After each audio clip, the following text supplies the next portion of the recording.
Before we get started, we're going to go through the supply list, and this is my prototype copy of the pattern. So it may look a little bit different than the pattern that you downloaded, but it's the same in terms of the words. I just wanted to take a few minutes and make sure that we all have the same supplies.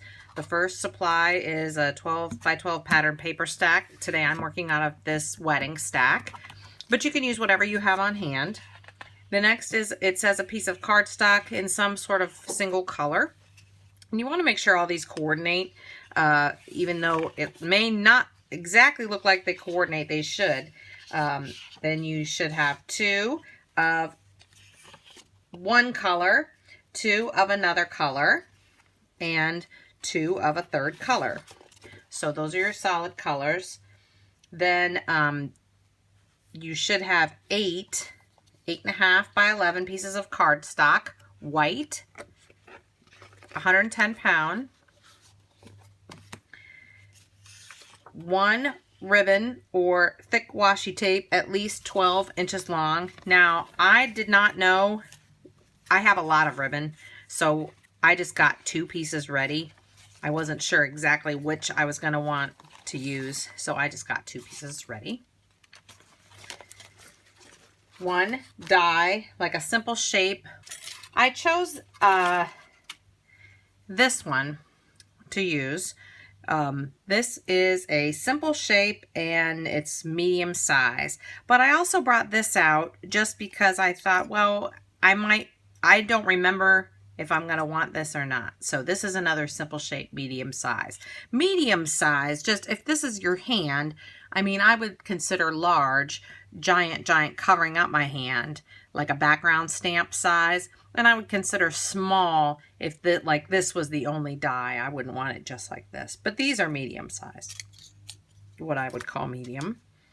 Then we also want a sentiment stamp, not teeny tiny, it says, but not overbearing. So it all depends. These sentiment stamps are going to be for the cards that we make. Now, if I'm using wedding paper, then I have to think, what are my cards going to be like? For me, I'd be sending wedding thank you cards. So I'd choose a stamp like this.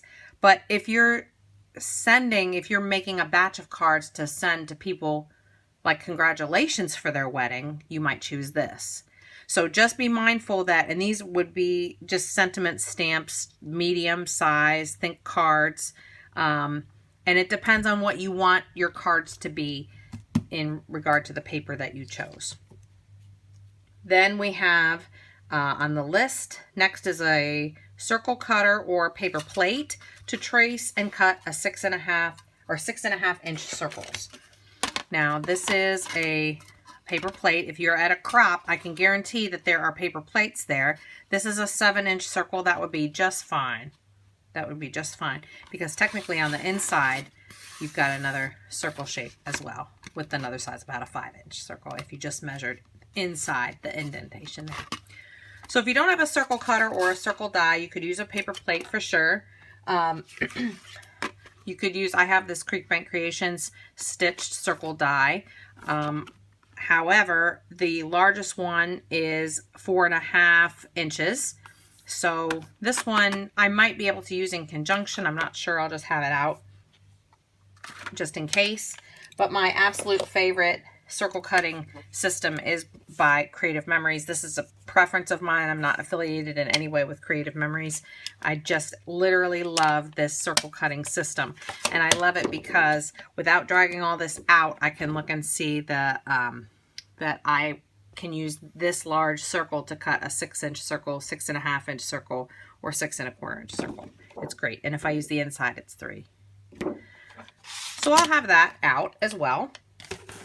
Next on the list is a regular pencil, black journaling pen or ultrafine Sharpie, ink for stamping. Now the ink for stamping is going to mainly be for our sentiment stamps here. Oh, I'm sorry, I'm off the camera. For our sentiment stamps. So you could choose an archival ink, depending on just what your preference is and what you have around. Memento, Tuxedo Black ink works great. And it really doesn't make a difference what color. That is a preference that's up to you. Then we have a paper trimmer and scissors and scrapbooking adhesive. Just note that a glue stick works great for parts of the project. I tend for a glue stick to use this Elmer's Extreme, but also different kinds of adhesive work great for just different parts. I have two favorite liquid adhesives, the Nuvo Deluxe adhesive and the Wendy Vecchi Perfect Card adhesive. So I'll just have those on hand. Some glue dots, Zots are great, and always my True to Miss combination of Advanced Tape Glider by Scotch. Make sure that you have at least two refills on hand for whatever adhesive that you are choosing, because we go through a lot of adhesive with the craft outfitting pattern. You also may need foam dots or pop dots, foam dimensional adhesive, some scrap paper for stamping practice, and then some other things that are nice to have would be a ruler, some sticky notes, that would be for labeling, a stencil and ink for stenciling. I chose this stencil just to have on hand, and some ink for stenciling, a blending tool, or a sponge dauber of some sort. White matte acrylic paint. You know I don't do much without some white matte acrylic paint. That is totally my preference, and you don't need to include that if you don't want or if it's not your style. A palette knife, also because I use that for spreading my paint. White liquid pearls or white, gold, or silver stickles is also on the list. These are liquid pearls, but again, if you have stickles or if you have Nuvo crystal drops or something like that, that would be a nice accent at the end. A Wink of Stella shimmer pen, but again, any other shimmer pen that you have on hand would be fine. And these are under the optional category, so don't feel pressured to go out and purchase all these things if you don't have them.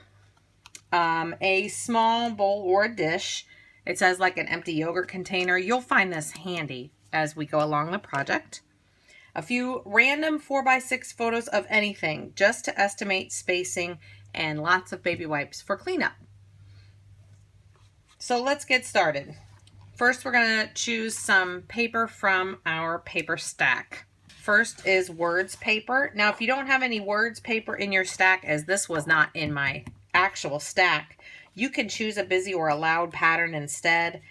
You can always add words or phrases with your own handwriting or stamps as you go later on. But this I had on hand and I really wanted to use it. Now, even though this had a little piece cut out of it, that shouldn't make too much of a difference. So you're going to want to label the back of it. I put words, but truly and honestly, I'm going to remember that that's the words paper. Next is you're going to want a picture paper. The purpose is going to be to fussy cut and use as accents. So you've got to think this is going to be something that you're either going to use as an accent on one of your cards or around on your scrapbook pages. And this, with the little bow ties, wasn't even in the wedding stack. This was actually from this baby stack. And I thought, well, it just goes perfectly with all of the other colors in the wedding. And look at that. And I thought the little bow ties would look real cute. So this is the picture paper. Now at any time, if I'm going too fast, you can stop the video and just go back. That's the beauty of the video. Then you're going to want, according to the Sandpaper Road formula, and if you already have a stack ready, here it comes. So you've got two of the same. That means two of one pattern. And you label them the same. Then you've got one of a pattern that's different from that and somewhat plain. So this is different plain, one. And then you have another different from this one, but it's relatively plain. So different plain, two. So you've got two of the same and two different plain. And then you've got two different ones from that are loud, busy, and crazy. And I call them off the chain. So this would be, make sure you label them off the chain 1 and off the chain 2. And that is the Sandpaper Road formula. 2 of the same, 2 different plain, and 2 off the chain. It gives you nice variety in your pattern paper choices. Now to that Sandpaper Road formula, remember we added a words paper and a picture paper. Okay. Then we have our colored cardstock, our white cardstock, and we are ready to go. In the next step of the pattern, we're going to take our 2 pieces of the first color of cardstock that we have, and we're going to use them as the base of 2 of our scrapbook pages. This is going to be a double page spread, and we're going to trim these down to 11 3/4 by 11 3/4 square each. I always do this because, see, look at this. Look at that right there. This actually had a perforated edge. I'm not even going to waste my time with a perforated edge. The paper is not always 12 by 12. And some albums just really, even though they say 12 by 12, they really don't yield to 12 by 12. So we're going to measure the paper, not just cutting a 1/4 inch off the edge, but measure the paper so it is 11 3/4 by 11 3/4 square. So we trim one side down and then just do 1/4 turn and trim another side down, measuring it at 11 3/4. Again, not just measuring off a 1/4 inch, but you actually measure 11 3/4, and make sure that you measure straight. Sometimes you'll find that your paper isn't straight itself. So yes, make sure that you measure straight. And we're going to do that for both sheets of the first color. And go ahead and scrapbook along with me as you watch the video, but if at any time it's going too fast, you can certainly stop the video and then 1/4 turn. And right there. Okay, good. And then hold them up to each other and make sure that they are the same. I see that I've got some discrepancies here on my other one for some reason.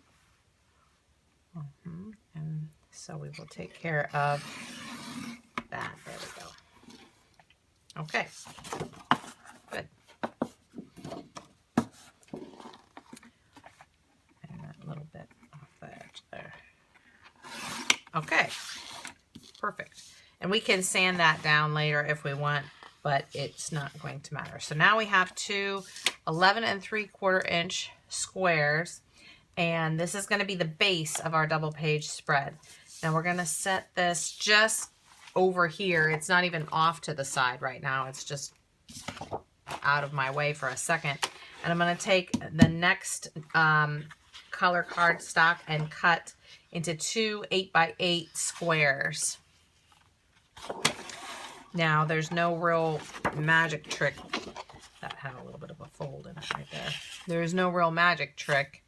We're just going to measure 8 by 8.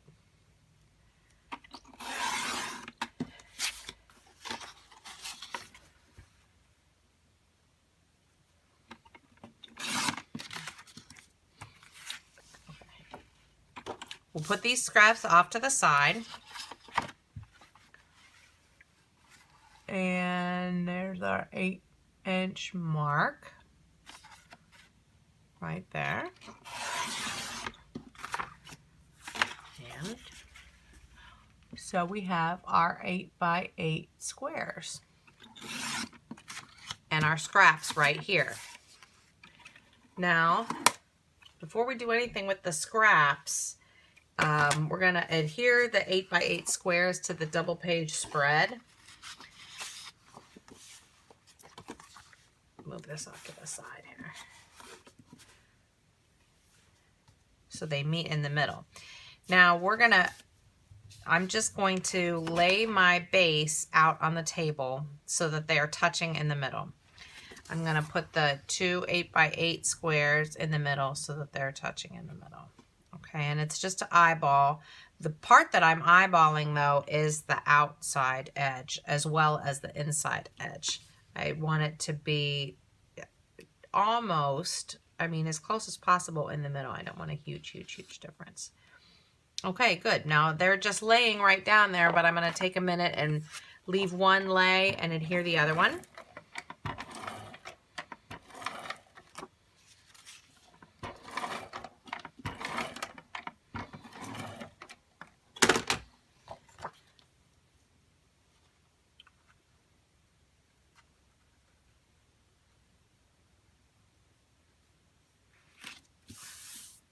And then the same to the other side.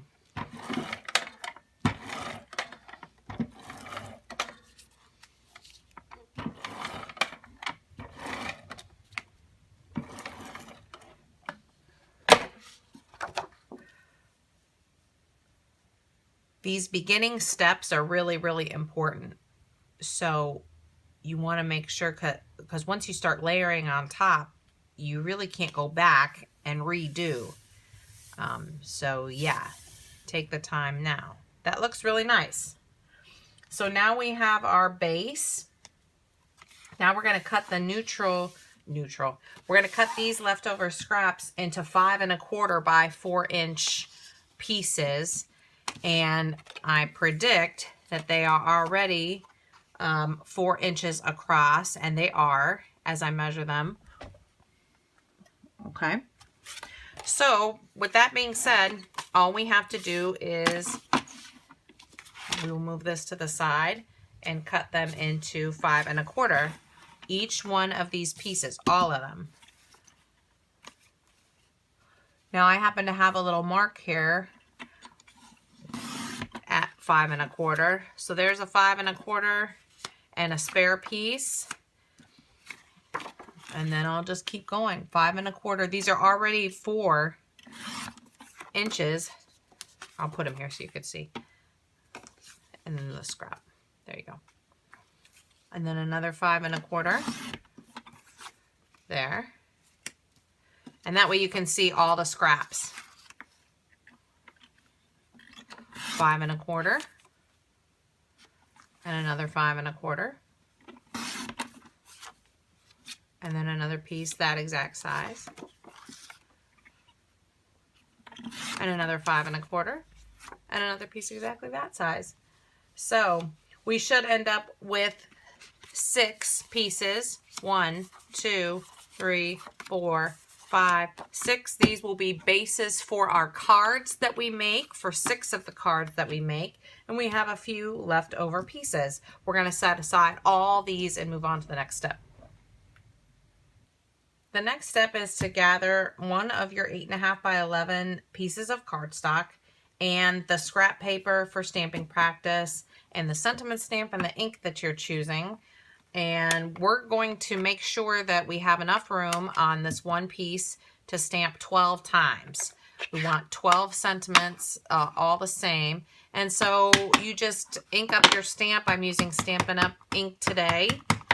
And just give it a little practice. And again, this is very handy if you have a stamping tool like a stamping platform of some kind. This would be amazing. So if you have a stamping platform, go ahead and use it. You can position your stamp and just make sure you get 12 rounds on the one piece of paper. It's going to be amazing. Whoops. And I'm happy with the way that looks. First try, I was a little sloppy there with the exclamation point. But because I want to do 12, I'm looking to do 4, 4, and 4. Okay.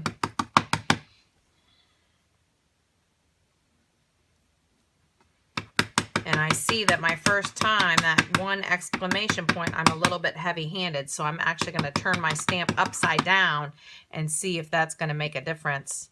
And it does. It's just the where I'm heavy-handed, I didn't want it to be over in that spot. That's just a little trick. Because what difference does it make how I stamp it on the paper?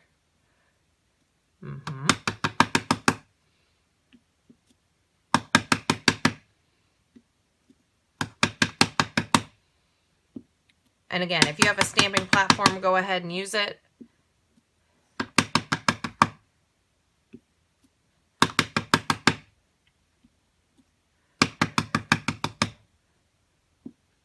And that stamped very well. We're going to cut out each one of these sentiments. Now, certainly, if you have a die that you would like to use, be my guest. It's not going to affect anything. I am trying to show this pattern in a way that you don't need any extra things. So we'll just go ahead and cut them out one by one.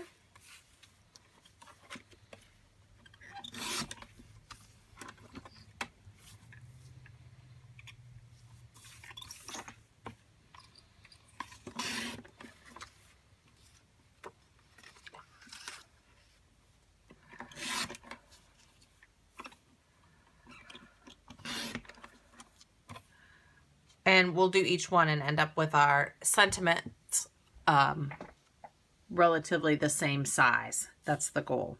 And we're going to set these aside when we're done.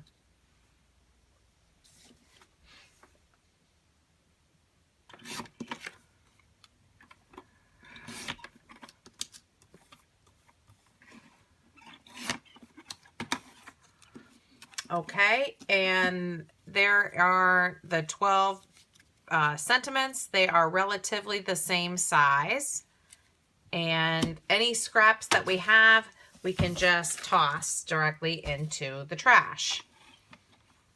Next, oh, I wasn't done with my paper cutter, but we will set aside these sentiments for another step. Next, we want to find three pieces of the cardstock, the white cardstock, and we're going to cut them vertically in half. So this would be right at the 4 1/4 mark. All of them we're cutting in half. So 4 1/4 on all, vertically.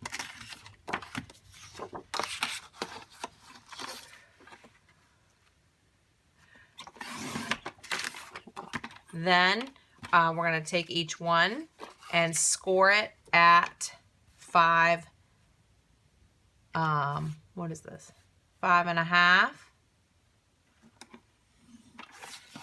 Now, the scoring is optional, really, but it just makes it easier to fold because we're making top folding A2 size cards. Again, the scoring is optional. You could certainly go like this and just fold it over. Especially if you have like a bone folder or something, you can do that. So again, the scoring is optional, but each one of these we're going to turn into a card.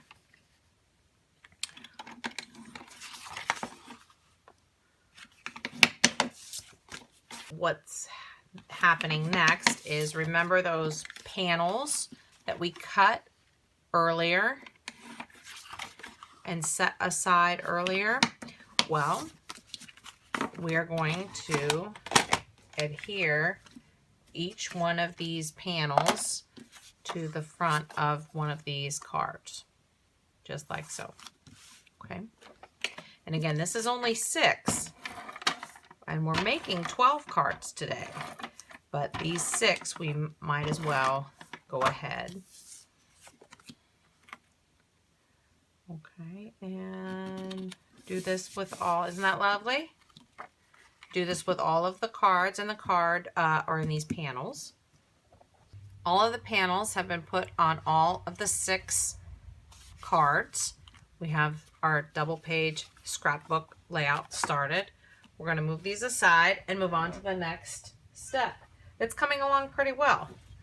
For this next step, we're going to gather our die cutting machine and our die, and whatever one you have is fine.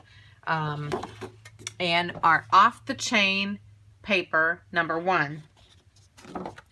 Mine has a super shiny glare, so I apologize for the glare on the video, and I will try to work face down so that it will not be too much of a glare. Now my paper has a perforated edge, which I will take off, and we are going to first, let's see. If yours doesn't have a perforated edge, let's do this. Just make sure that it is a 12 by 12 sheet of paper. And do you know what I'm actually going to do first? This is not in the pattern, but if yours has a perforated edge and you have a sanding block or a nail file or a piece of paper, you can just go like this right along the edge. Okay, and it takes care of that. Both sides. And it's much easier to do now than later. So that is just a tip. That is definitely going to be much easier to do now than later. I'll work face down so the pattern isn't too distracting. We're going to cut this 12 by 12 sheet actually in half to make two pieces that are 6 by 12, and then we're going to die cut out of those pieces.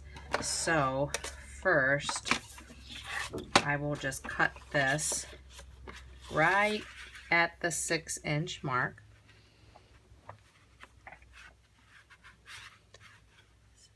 Right there. Okay. And then this is where I'm going to use my dish, my little dish, because as I die cut, I'm going to put the little die cut shapes in the dish and just keep them all concentrated. Okay, we are going to attempt to make actually a pattern in the paper as we're cutting it out. So I'm laying this here. I'm actually going to use this as well. These are the medium dies that I want. And you could tape it down. I am not going to tape it down. But I am going to try to get this through here. Okay, here we go.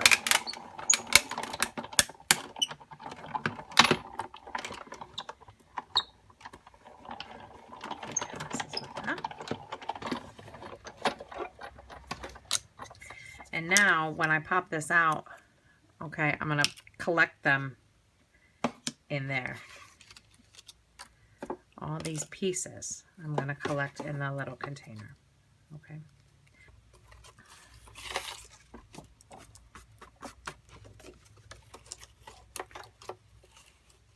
And I'm just going to continue on. Now you get the idea. But I'm just varying the placement. I don't want that right next to that. But I'm just varying the placement of the dies. And look, I'm being mindful of the holes that are already there. Okay. I like that a little bit better.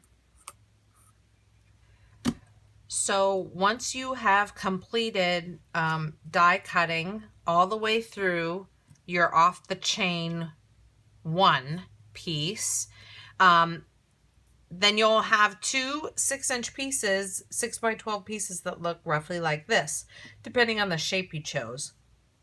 And a nice little dish full of the die cuts. And they should be just medium size. That's why I like the yogurt container, because it holds them and then I don't lose them on my table.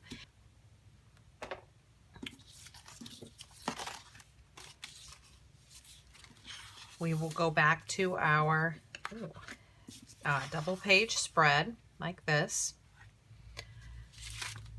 And we are still in are we still in step 5? Yes, we are. Okay. So I've got the 2 pages lined up and laying flat on the table. And now, again, I'm going to continue to work upside down because the glare of this mirrored paper, let me see here, how's the glare? Oh, it isn't too bad. Oh, right there it is. Well, I'd rather you see than not see, so I'll turn it upside down. But what we're going to do is line them up like this in the middle so they touch each other, and I'm making sure that these pieces of colored cardstock touch each other right here, like the blue, and these pieces touch each other here, and then these touch each other here.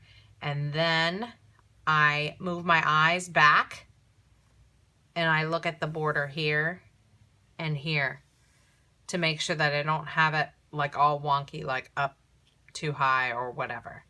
And remember that, again, I'm working upside down, so when I adhere this down, it's actually going to look like this for me. Isn't that beautiful? And then you've got the pattern that you'll see right through it. Look how beautiful that is. Now what we'll do is adhere this down. This would be a good time maybe for my liquid adhesive. And then when I am finished adhering it down, I will flip the whole page over and trim off this little bit of excess right there. Okay. So these pieces are both adhered down. I've flipped them over and smoothed them out and trimmed off the excess.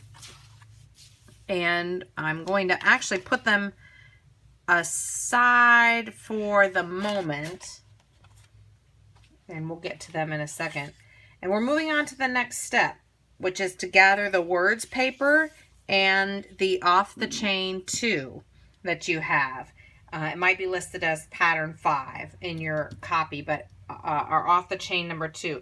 And we're going to cut a strip that measures 1/2 inch off the edge of the words paper. So now I am looking at my paper and I think I'm going to just go ahead and do this half inch from this bottom down here. I'm going to have to come in this way. It depends on your paper trimmer. Okay. There we go.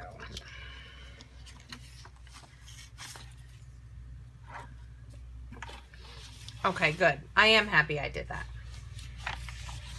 I think I will like that even more later.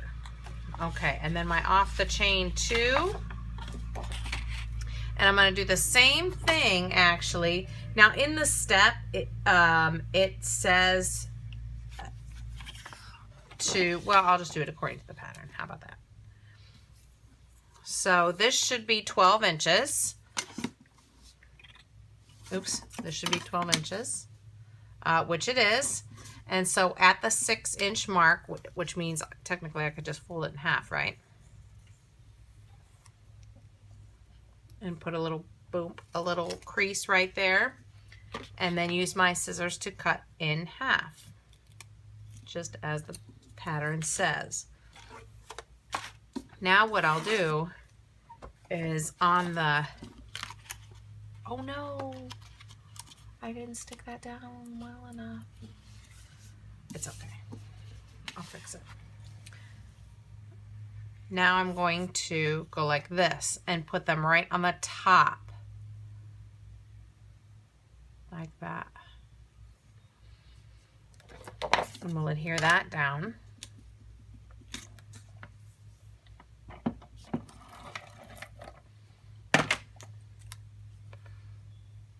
Right there on the top.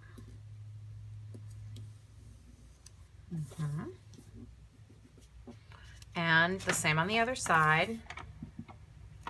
Oops.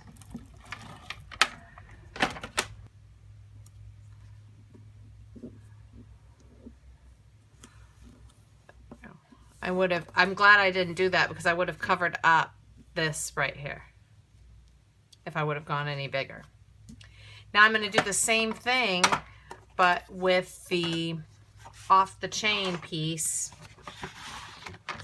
I have stuff all over my table. My off the chain piece number 2. So I'm going to come in, this was just my square, and I'm going to come in this way and do a 1/2 inch.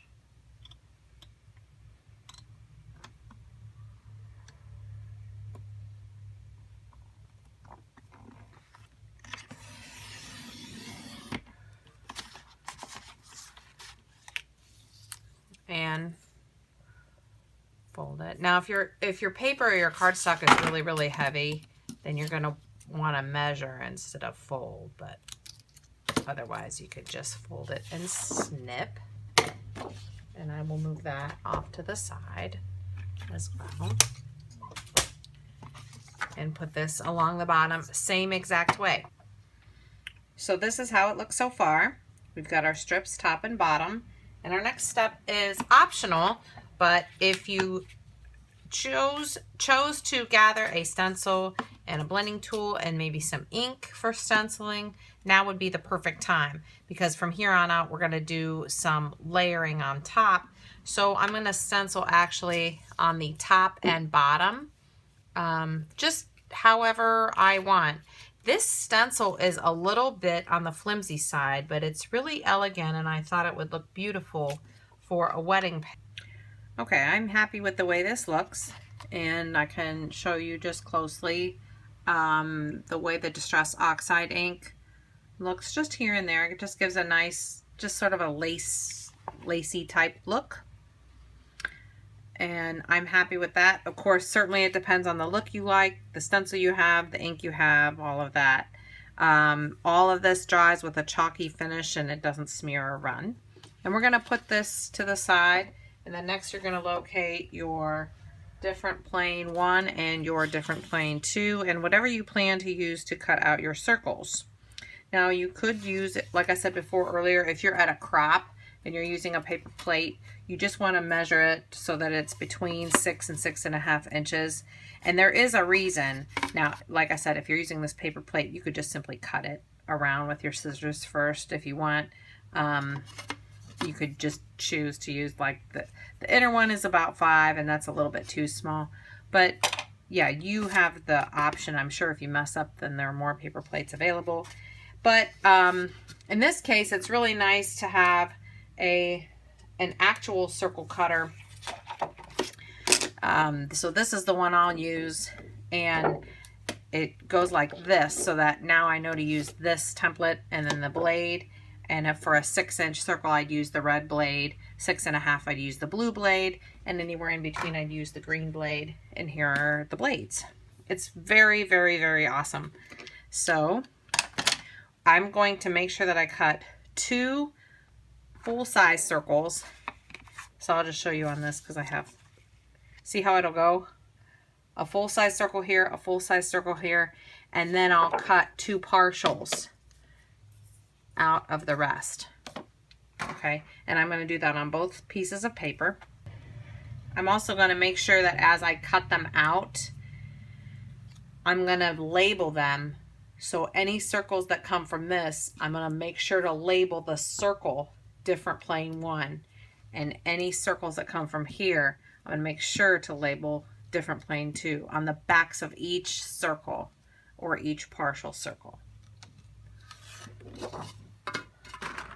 So, let's see. Might as well just go ahead, since we're here. So 2 full circles, and I'll just put it right here. Now I'm going to make the most out of my circles.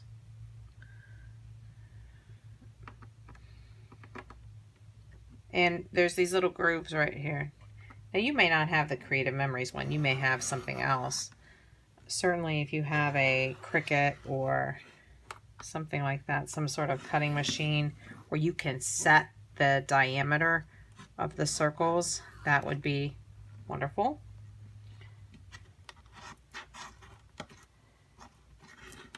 I'm a little old school, I think.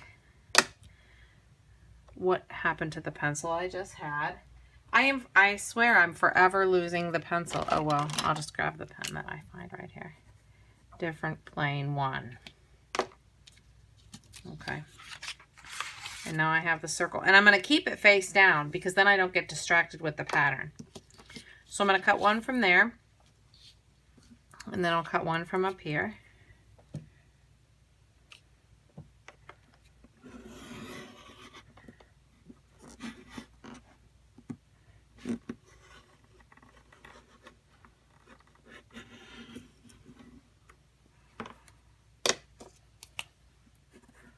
Different plane 1.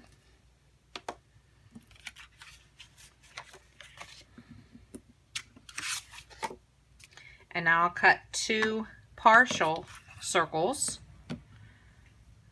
which would be logical anyway because I wouldn't be able to get a full circle out of that anyway.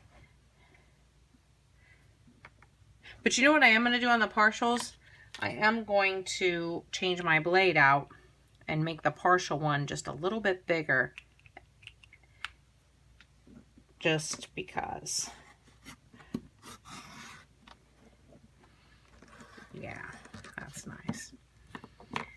And still to label, different plain one. If you're using double-sided paper, maybe you'd want to use a sticky note or something.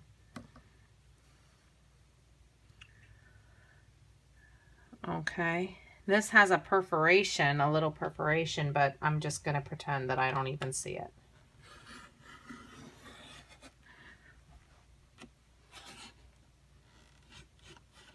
Okay, and different plain one. Now, this scrappy piece I will save. Do not throw that out. And we're going to repeat the same thing on this side with this paper. The circles are cut out, and we make sure to label the back of each one, different plain 1 and different plain 2 based on where they came from. Now also, look what I did not do. Okay, so this is the different plain 2.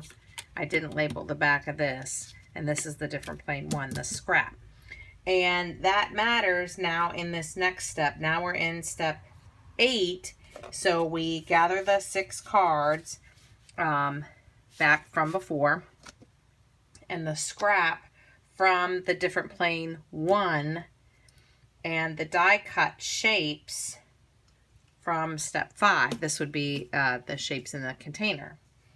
And then we're going to hand tear the scrap into at least 18 pieces. So I'm going to put the circles aside and the items that are not right now in this step. And we're going to hand tear. Now I am going to get rid of this, and only because it's on the other side, it's not the same pattern, which I suppose I could have done before, but it wasn't really going to make a difference. So we're just gonna hand tear it off, and we're going to try to keep them roughly the same size, roughly. I mean, we don't have to save these little pieces. As a matter of fact, I might put those skinnies off to the side there. And then that way, if we absolutely need the extra ones, then we can use them.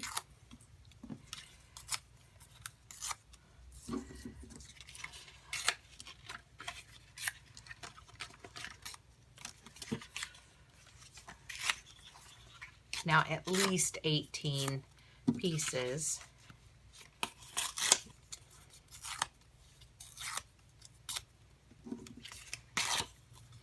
More is okay.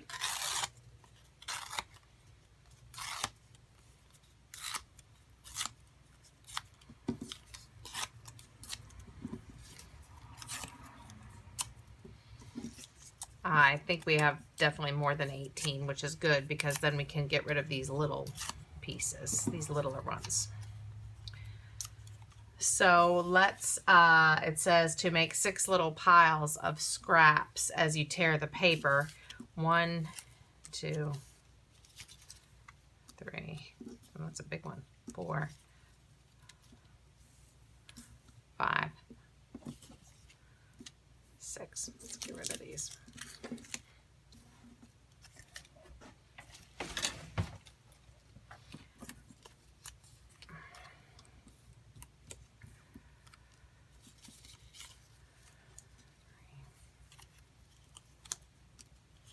So we tore up the paper, literally hand tore the paper into 6 piles. Now when I was working on the back of the paper, but when I flip it over, that reveals the pattern there. Okay, that looks very nice. Now, out of the die cuts, we're going to distribute these die cuts evenly into 6 piles as well. But what I want to do here is, since I've got some sizes, I'm going to make sure, try to just do this nice and evenly. And I've got a bunch of little pieces I'll pop out as I go. Okay, but like obviously these big, I want to make sure that each one is going to get like one of these. Okay, and then I've got this one left over, but that's okay. We'll see. We'll put him somewhere.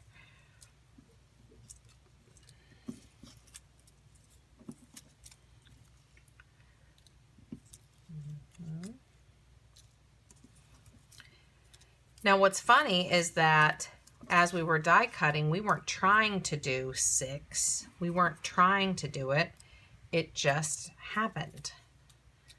So that's good to know. Oops. Now each pile gets its own card, and we just glue them, literally glue them. You might find a glue stick works well for this stage. I'm actually going to use, I really think I want to use this Perfect Card adhesive. This Perfect Card adhesive is really good. I usually just put it in another bottle just in case I leave it open, but I will put it there just so you can see. Torn scraps go first. Remember that the card opens vertically, so I'm going to check that and make sure, and then just literally adhere these down any which way. Ooh, that's kind of a lot.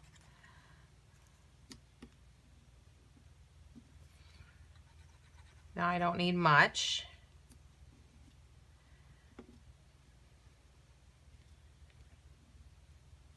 I do apparently need some right here. There we go.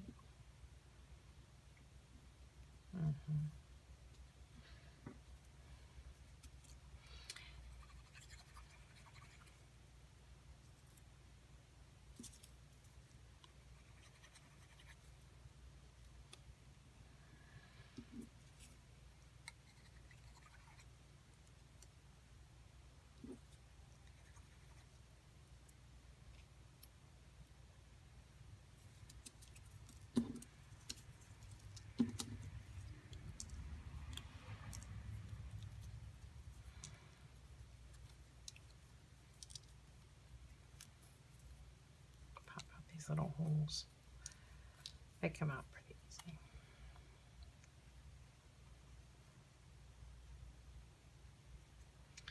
What I should have done is use some kind of super tacky tape or adhesive sheet or like a Xyron or something like that instead.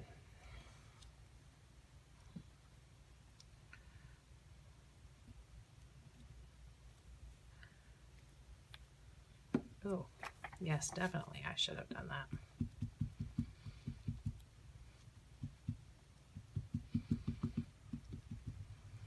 Okay.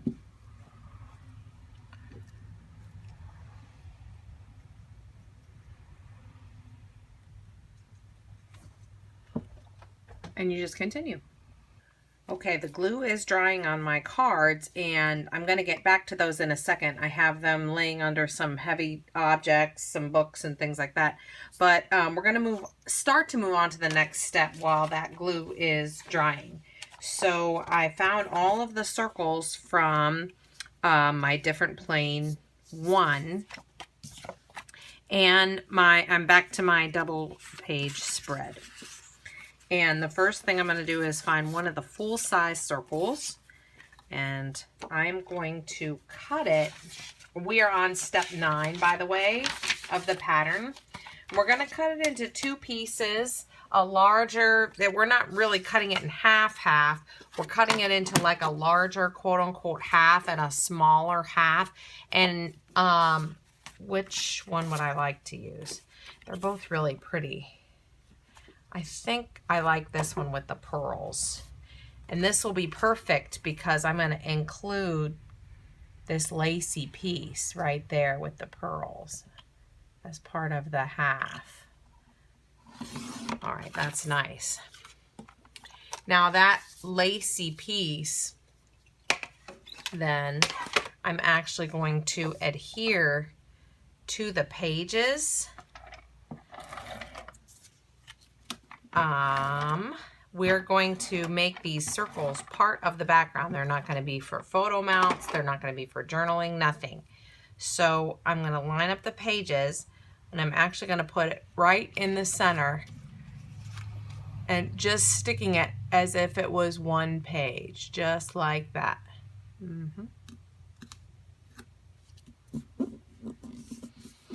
And now I'll go in, I can go in with an X-Acto knife, or I can turn over the pages like this and just cut it right in the middle. If I want, this is what I recommend because it's probably the easiest.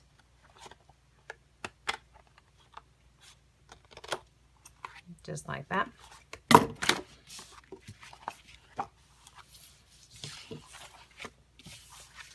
Look how nice. See, then you can go back and trim that up.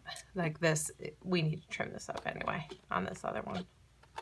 With the blue, a little bit.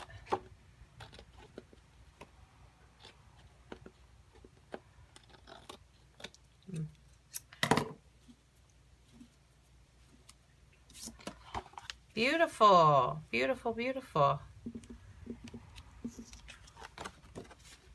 Yeah, that's lovely. All right, now the rest of them, same pattern, we're going to be putting elsewhere on the page.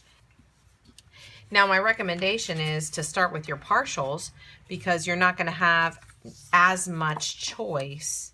So I'll put this right here and maybe this down here because I want to be mindful that there's pearls here, pearls here. But at the same time, let's see. Oh yeah, that'll look good. Yeah, that'll look good right there. Oh, and I don't want it to look too symmetrical either. Oh, you know what I'll do? I'll go, let's see. I think actually what I'll do is go like this in the corner and then cut that off. Yeah, that's what I want to do. But this part is, it's totally up to you. Let me do this where you can see.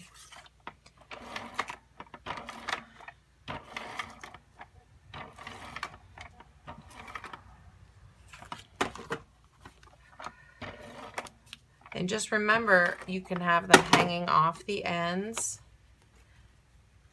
That would look good right there, I think.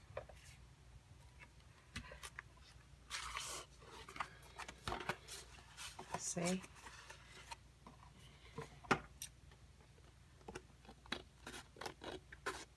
But now I'm going to have to cut this carefully if I choose to do this. This part is not in the pattern. I'm probably making this more difficult than I have to. It's just the way I want it. But remember that I'm doing this for my wedding album, so I'm trying. Oh, you guys get to watch me make my wedding album.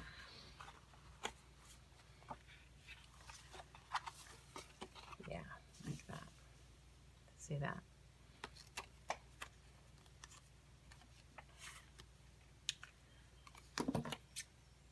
Well, there.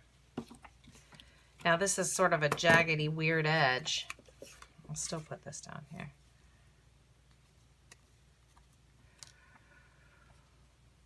So I'll put it here so that I can be mindful of the edge. Oops.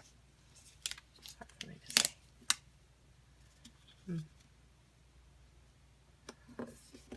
There. Yeah, that's good. And then no one will ever know.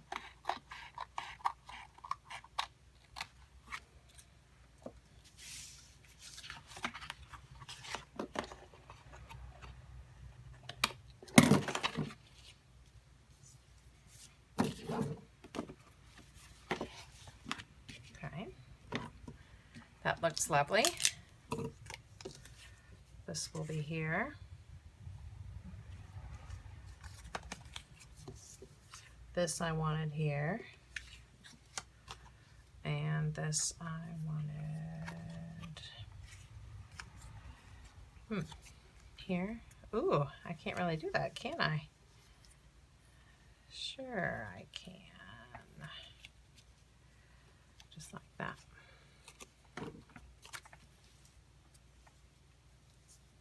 What you don't want to do is have something that stops at a seam, because you're going to see this as continuous pages. So let me put down what I know I want down there first.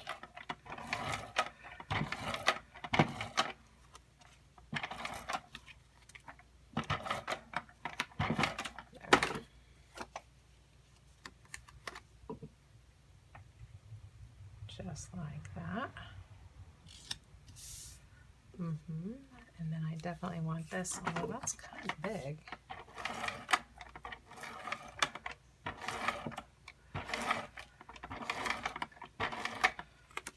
Do you see what I mean about the 2 refills? Earlier for your adhesive, you just want to have some refills on hand because you just never know. Okay, that looks good. This I put on purpose because I didn't like the edge.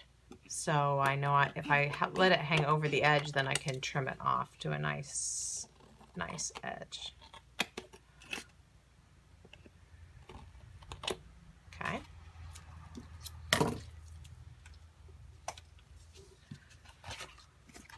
Very nice.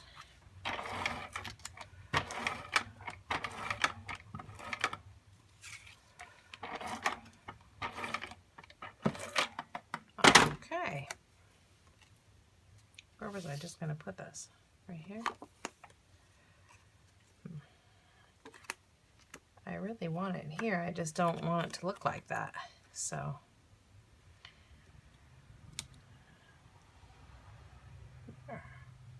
no, that'll be good. That'll be good. Good. And we've got 7 looking things. Very nice.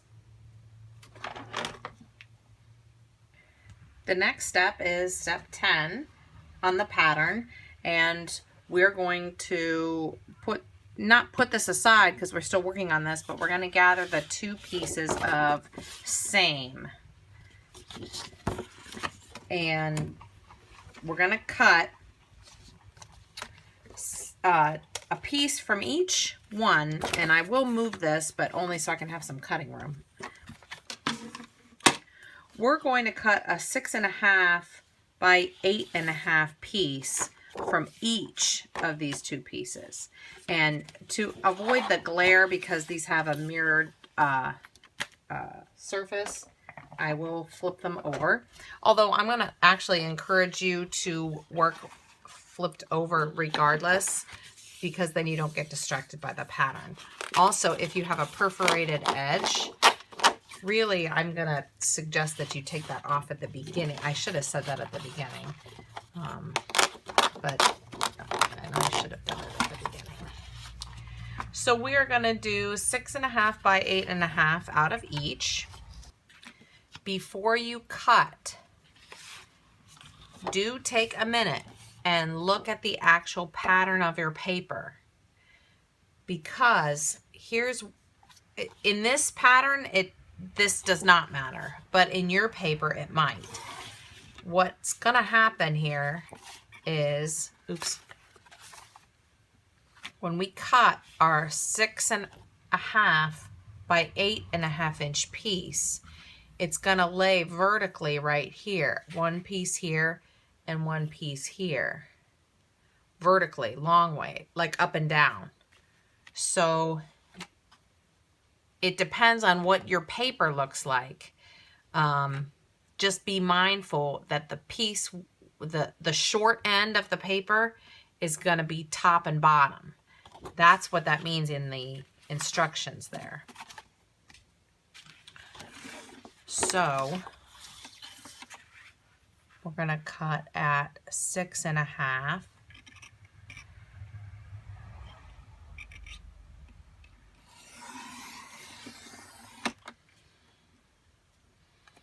Now, that means that this piece is our same.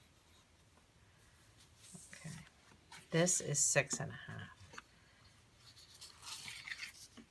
And then we turn it and cut to 8.5. And this piece is same. Now your remaining pieces, I'll save you a headache later, will be approximately 5.5 by 12. And then you'll also have a remaining piece, 3.5 by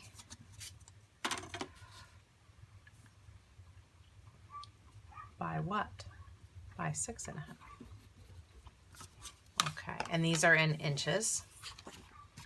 We'll do the same on the other. 6.5. And then this right here would be a same 5.5 by 12.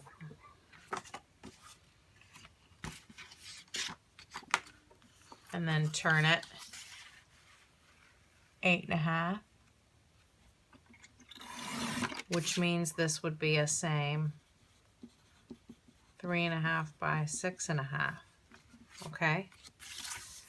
These are your leftovers.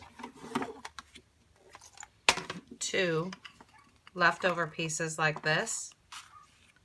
These are the ones we're about to use. So let's put these off to the side with our ruler, pencil that I continue to lose, and paper trimmer, and we'll get back to our layout. And now these will go, and I'll sand this down, see, because I used the perforated edge, which I could have done that ahead of time. These will go right here. That looks amazing.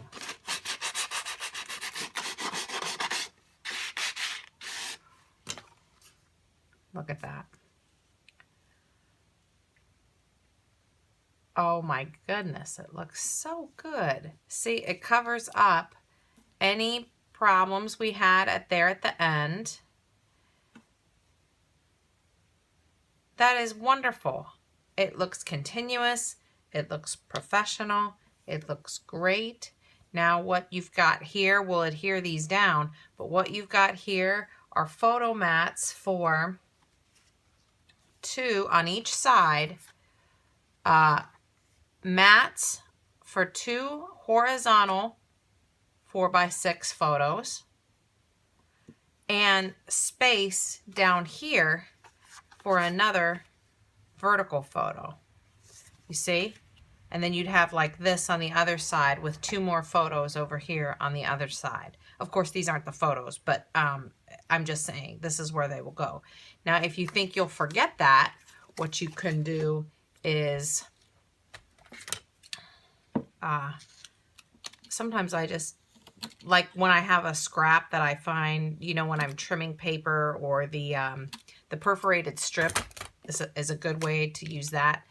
See, then I'll put this down and just draw little arrows for myself so I know that's a horizontal photo that way. And I'll actually adhere this then down.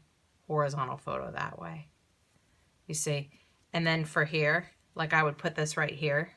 Well, I would decide. Yeah, like right there. But then I would put a vertical up and down arrow and just remind myself that the photo goes right there. When you put the photo over top, you'll never know. Okay? So I'm going to put that down, and then these are almost finished. But once we put this down, they're considered done enough. Done enough for here. The other part of step 10 suggests to use the words paper to cut a title or a sentiment. And I almost forgot to do that. So what I'm doing is laying these down to see where my sentiment would go. Yeah, this is about how it would look when I put my pictures down. That looks really nice. I really think that I'd like to use this, either the Mr. and Mrs. one or the wedding day one. Let's see. I definitely don't want it in the center. Maybe down here. Mr. and Mrs. I think looks kind of good. Maybe over here. That looks good. The wedding day is a little bit too much. Let's do the Mr. and Mrs. And let me do it straighter instead of with scissors. How about that?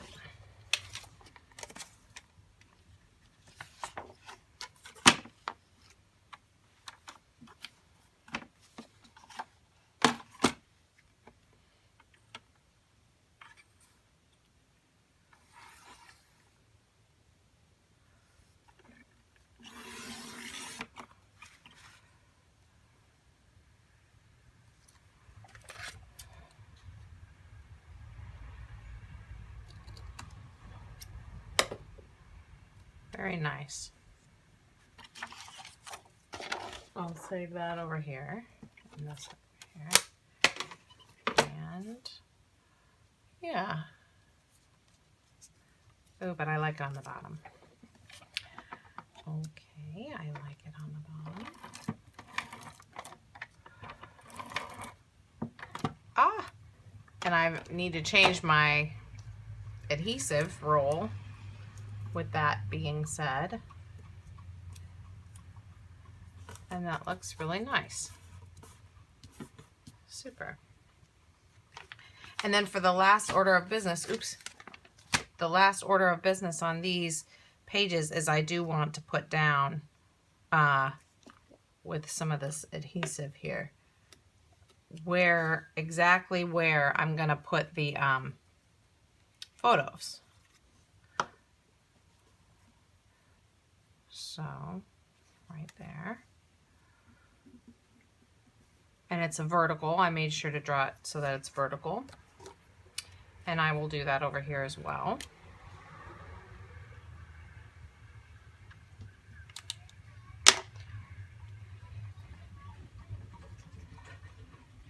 I'm not sure if you can hear outside of, I have my windows open, and I live in Amish country actually, and we have more buggies that go by the house than cars, so you'll probably hearing a mix of buggies and vehicles right now, but it just is so nice to have the windows open for a change.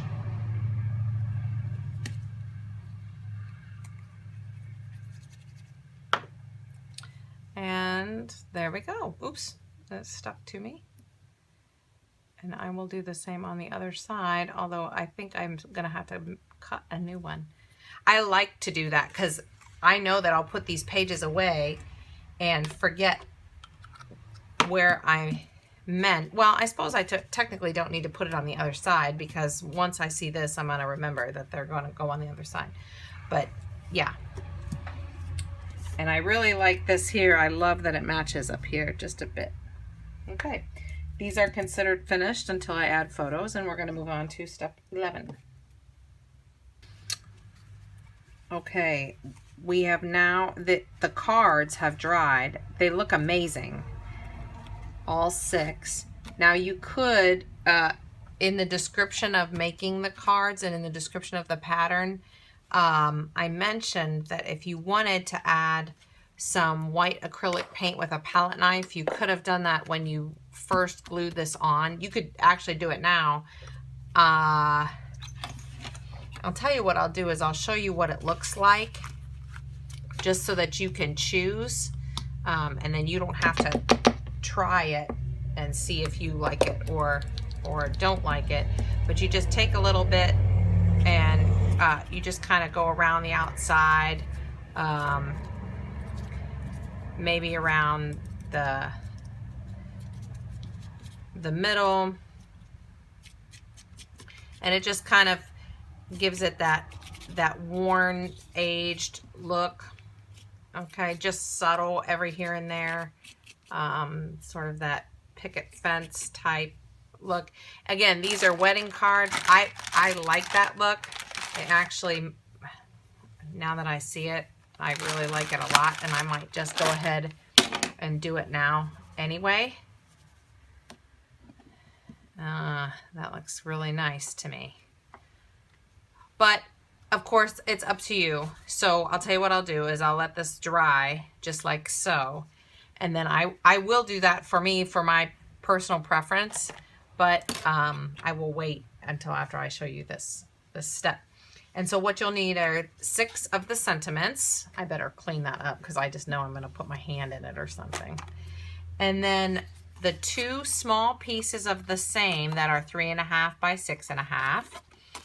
And like I said, the 6 sentiments, and then the picture paper. Okay.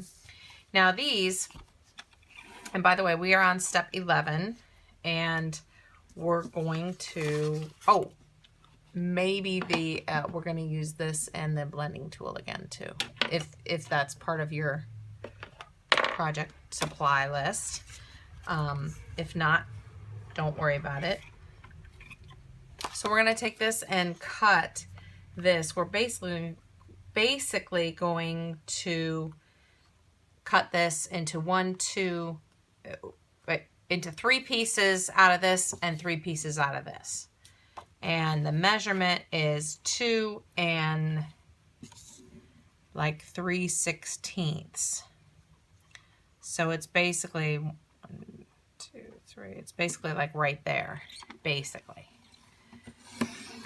And then here's the same.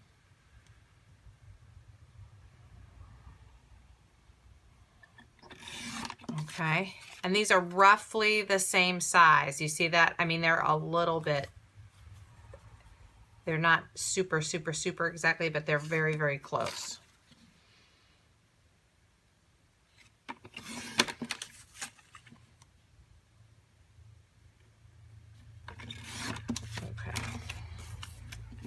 So now we have 6. And what will happen is it says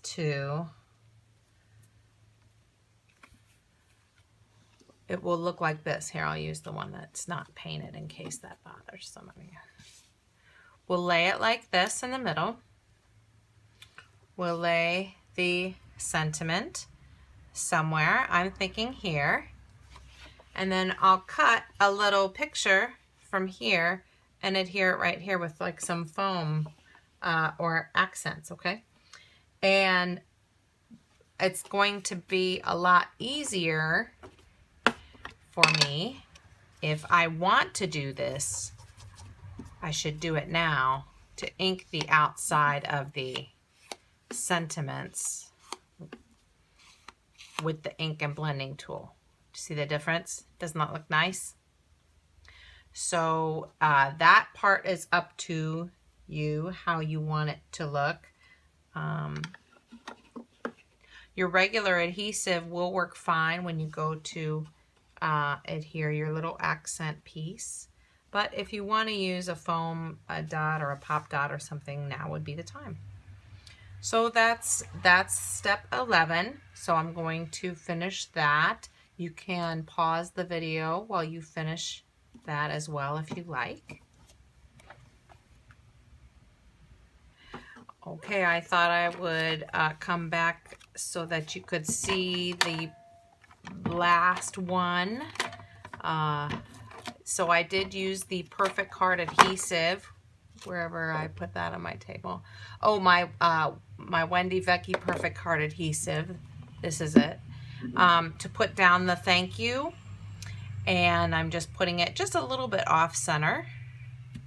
And then I did use some foam squares, some adhesive foam squares for the little bow ties, and I had fussy cut the bow ties out, and that's that. And we have our 6 cards that open up from the bottom. Isn't that nice? I did go ahead and add the paint, and I think that looks lovely. So now these 6 cards are considered finished, and we can put them off to the side. And the 2 scrapbook pages are considered finished, and we can move on to step 12. All right, we are moving on. So we're going to need 2 more pieces of the 8.5 by 11 white. We're also going to need the 2 pieces of same and the scraps from the other different plane. We're going to need all the rest of the small scraps from that first color that we used, that first color cardstock that we used, and 3 sentiments. And you might want to have the ink nearby if you want to, and you'll need to have the picture paper nearby for little accent pieces. We're going to do the same thing by cutting these into the 4 strips like we're going to do cards again, except that we're going to put 1 off to the side, and we'll make cards out of the other 3. So here's my little bone folder. Okay. And this step moves pretty quickly. As a matter of fact, as you go through the pattern, you'll find that that it just moves quicker and quicker. And oh my goodness, my apologies for all of the noise. Goodness. You can hear a mix of buggies and tractors and cars trying to pass buggies and tractors directly outside of my window. Okay, so we have the 3 card bases. We're going to cut 1/2 inch. Now take a look at your scrap and make sure, but we're going to cut a 1/2 inch strip off of this piece here. Let's see.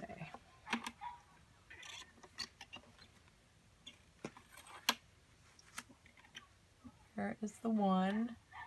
There is the 1/2. Okay.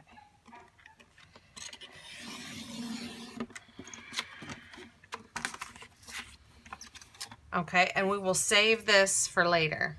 We will be very glad we have that later. This is now 5 inches, not 5.5, so we don't want to confuse ourselves. And I'm going to actually turn it to the side here, well, of course, depending on your paper trimmer. And I'm going to cut 3 3/4 by 5. 3 3/4. And I'm going to cut 3 pieces like that.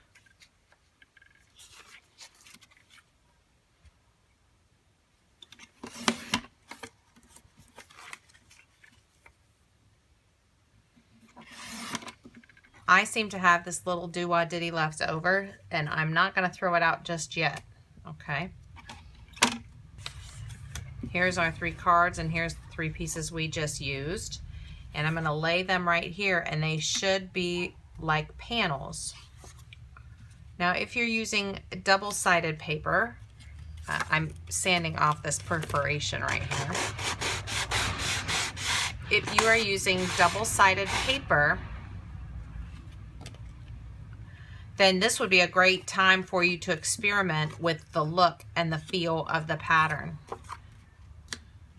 I think that I am happy with that. This is the little scrap strip, 3/4 by 5. Okay. We laid down these makeshift panels, and with this we should have enough to go like this and put these right on top here. This one, what we're going to have to do, that's what I wanted to do, is sort of makeshift our own panel like this. It's actually the same size. It's just 2 pieces put together as one. Now we're going to adhere all of this down.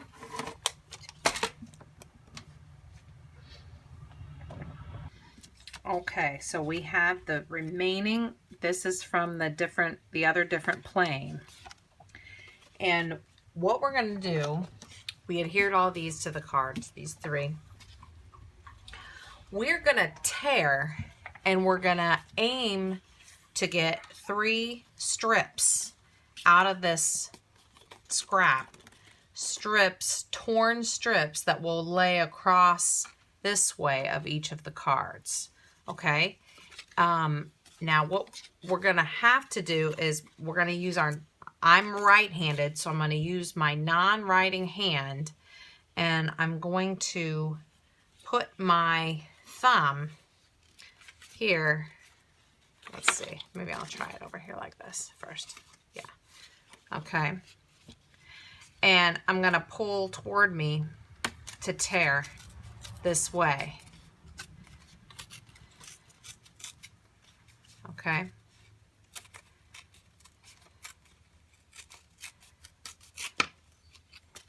And now see how I've got the white torn edge against the pattern. This is something I don't want to do upside down because I want that white torn edge right there like that. I'm not necessarily trying to get a straight strip, but I am trying to get one that's long enough that will go across the card like this along the bottom. Okay, so now I'm gonna have to just kind of try, and it looks like diagonally is going to be my best bet. And even if I don't get it perfect, I can get 3, I'm pretty sure. I turn it and always pull toward me to get that white edge. Oops. Yep, that's good. See, even though that's part of that perforated edge, that's okay because I could just tear it off and it looks like it's part of it. It's fine. There. Okay. And now this one, let's see. I have to go like this.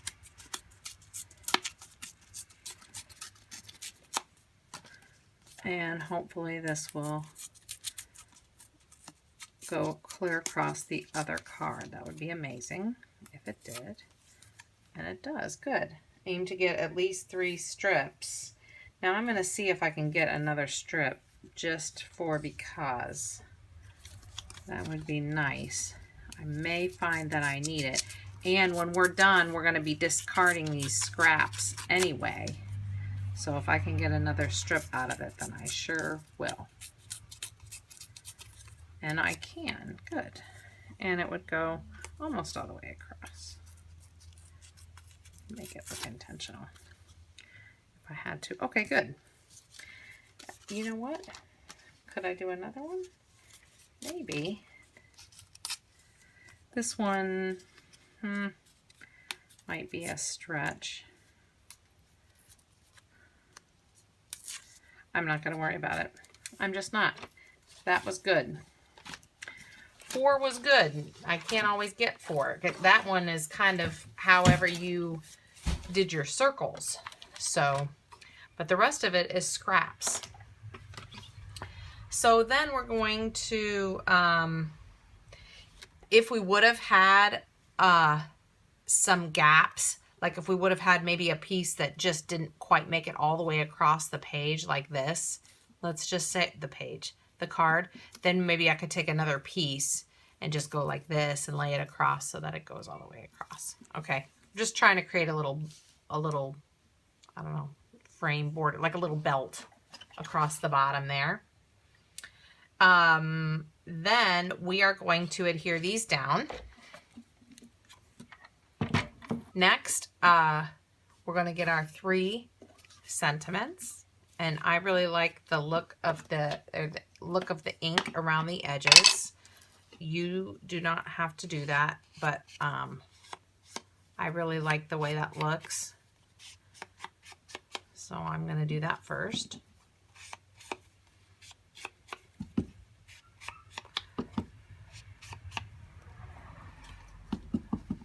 And of course, any ink will I say any ink, but just whatever you have on hand will do is just fine. Okay. Now, we're going to use picture accents. So I was thinking that what I might like to do is well, I kind of like to go like this and like this. I think that fits perfectly. That looks really great. And like this. Okay, just because of the way that looks there. That looks good. Just like that. All right, I am so happy with the way these turned out.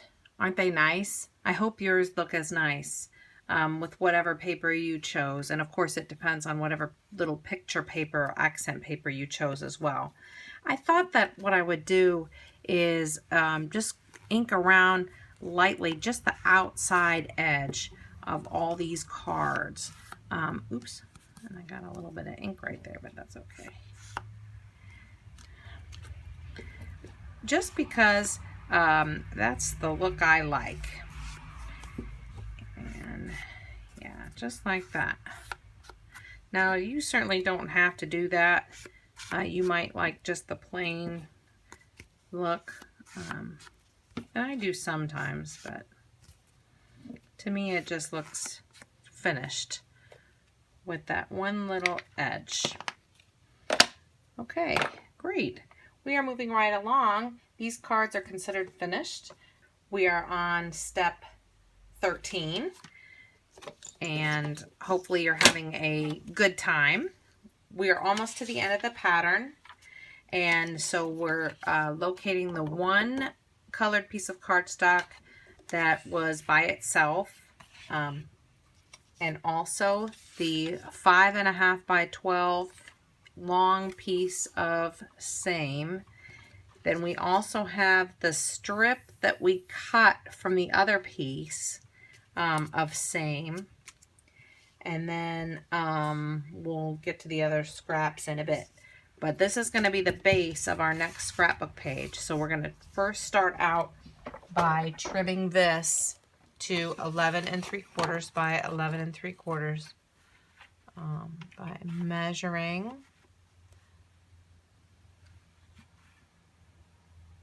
11 3/4. And because this has a funny top, I'm going to definitely make that one of the edges that I trim. And then just 1/4 turn.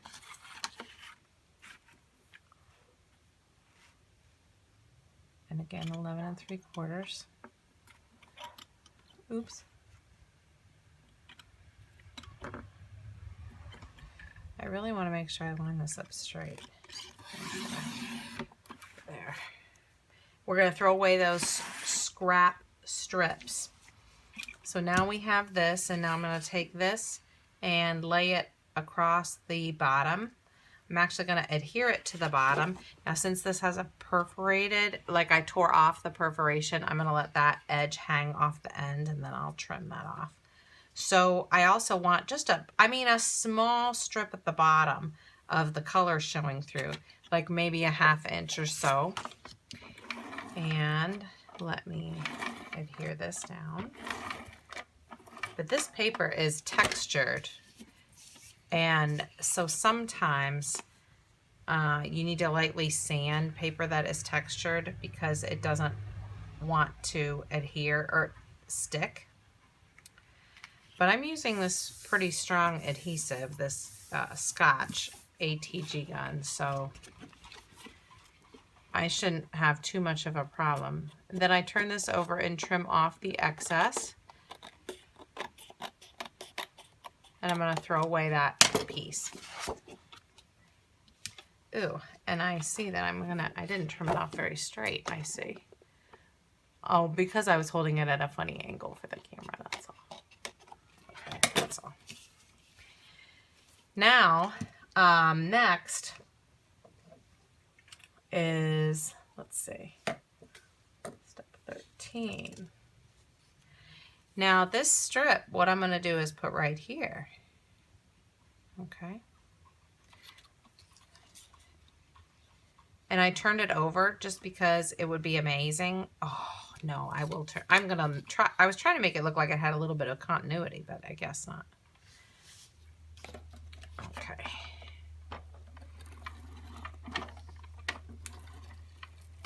There. I did a horrible job with the adhesive. Right there. It's running all over the place. But that is okay too. And I'm going to leave just about a ½ inch or so space right there. Turn that over and trim that off. And that is a nice looking card base. I really like that look. Or card base. Scrapbook page. Next, let me turn my, let's get the circles. And I'm going to move my paper trimmer. But let's get the circles, and let's use the partial. We're going to put the large circle, one of the large ones. Ooh, that looks lovely. I love that. I've been keeping them upside down, so I didn't really notice. Okay, so let's, it says to lay the large circle on the center right side and the partial circles elsewhere. Okay. So we will do that. Oops. This one has to go here. It either has to go here or it has to go here. I sort of like it there. And like that. We're going to save this other circle off to the side. But this looks amazing. I also located, before I stuck these things down, before I used adhesive, I found this right here. Now, this is that last piece. And look where it is just made to go. It is just made to go right there. Perfect. I was looking here, and the pattern directions say to put a picture pattern right there on the edge. I think that's going to look amazing, except my picture patterns are very small. And so what I would like to do is cut maybe just like this. I was trying to find some where the yellow was in the middle. But what I noticed, oops,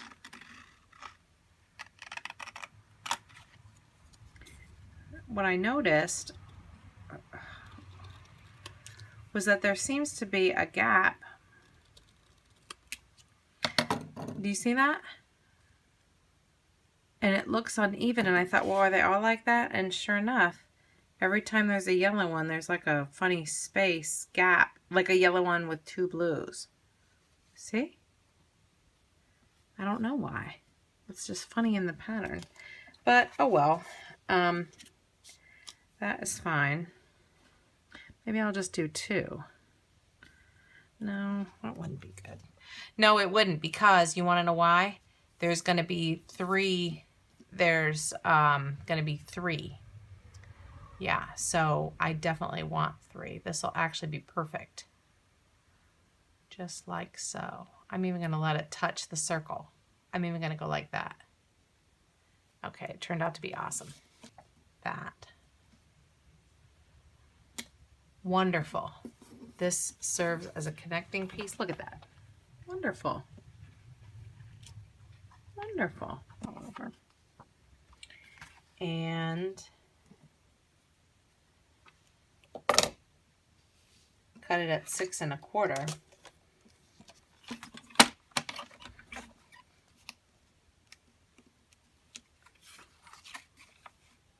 This was the one, remember we cut 3 cards and didn't cut or didn't fold the 4th card.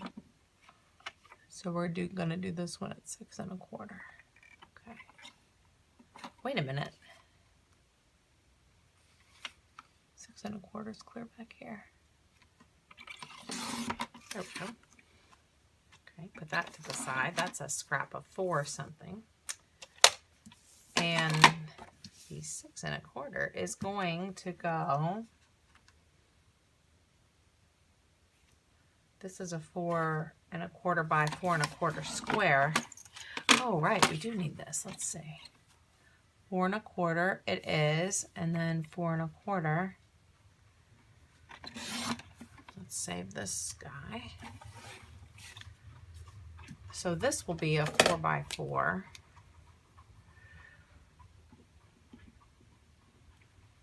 Photo.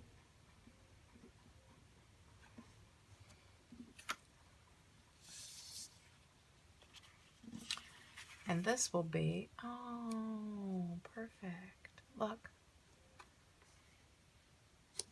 Look. Yep.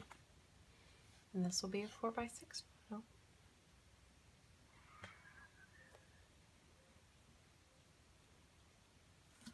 Yep.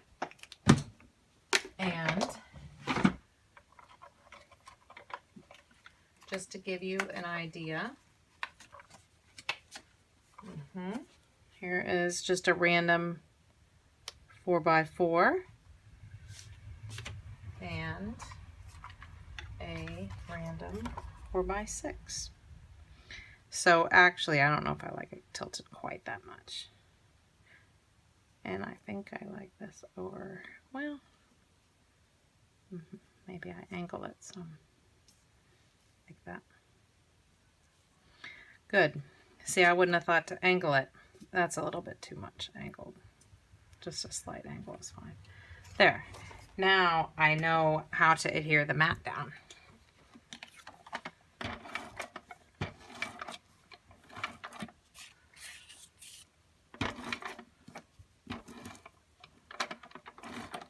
Okay, good. How did I have that? See? I'll pretend that's the picture. Yeah, just like that.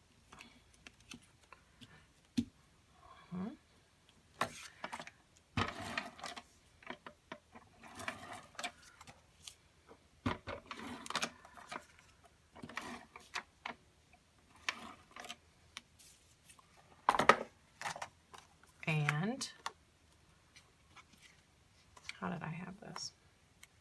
Yeah, see, I don't need it. I don't need it like so angled. That's just almost too much.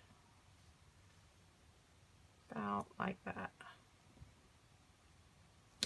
Alrighty.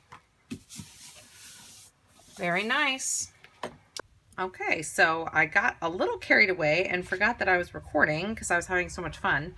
And I found a piece of silver rickrack that I put here, and I mounted this word memories here, which technically when I'm doing craft outfitting, I generally don't finish my pages until after, like when I put the photos down, but I was just having so much fun. So this is the second 12 by 12 layout that we're finished, and well, we can consider it finished at this point. We may add, once we put the actual photos in, we may add journaling. I was thinking about going in with some glossy accents over these bows to make them look a little bit more like shiny and dimensional, but overall we're done with that page. So we're going to move on to step 14.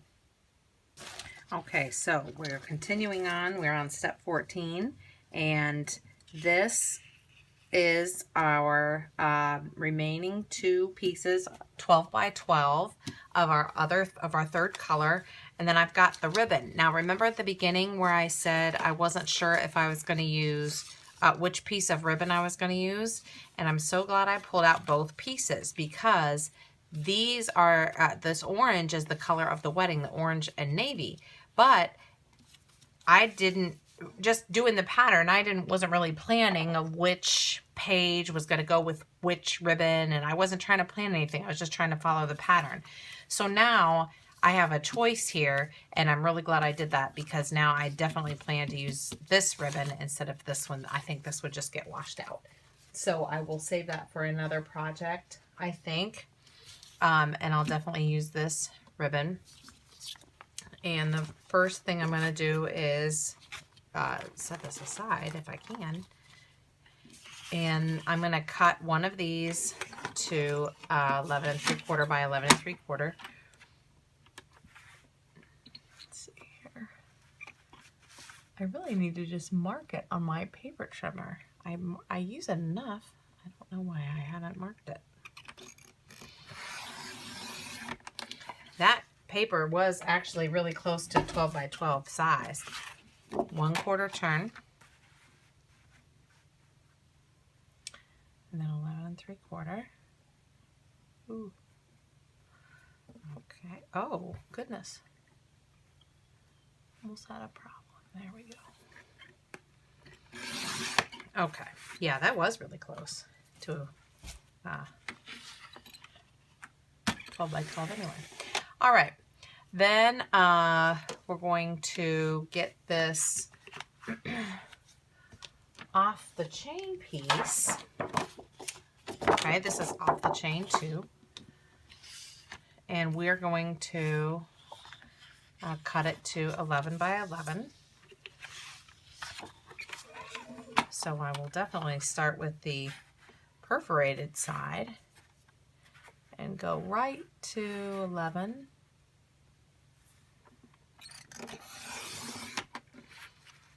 And then 1/4 turn and right to 11. There. Okay. We've got a nice little frame. Okay, now of course I'll flip it over, but again, I'm trying to prevent a glare here. Then I've got another neutral piece. Well, it says neutral, but it's just a solid piece of cardstock. And I'll go to 10 by 10. And I'm just going right down following the instructions. I am saving these little strips though off to the side because I have not looked ahead here in my pattern. So here's a 10 by 10. Okay. Now, I feel like I can flip this over now and it won't blind your eyes. Okay, this is actually going to look really good. Great, look at that. Excellent. All right, now I'm just laying them for now. Then what? Then cut remaining words paper into 9 by 9. Boy, I sure hope we have a 9 by 9. Good grief.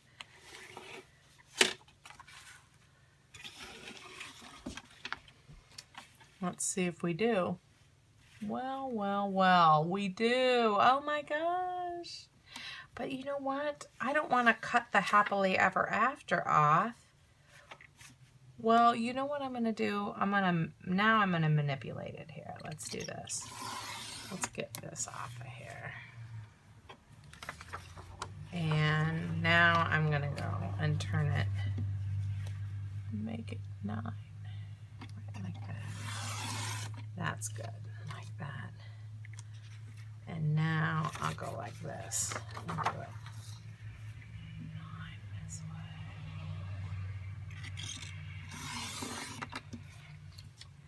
And this should be 9 by 9. I love that. Great. Oh, hooray. I love it. Okay. And now if you don't have enough paper left over, you can cut it to an 8 by 8 square and it would still be a nice frame. We're laying this down, but we're not adhering yet. Now, we're going to have to do this in stages. So first, we're only going to adhere the words paper to that. That's it.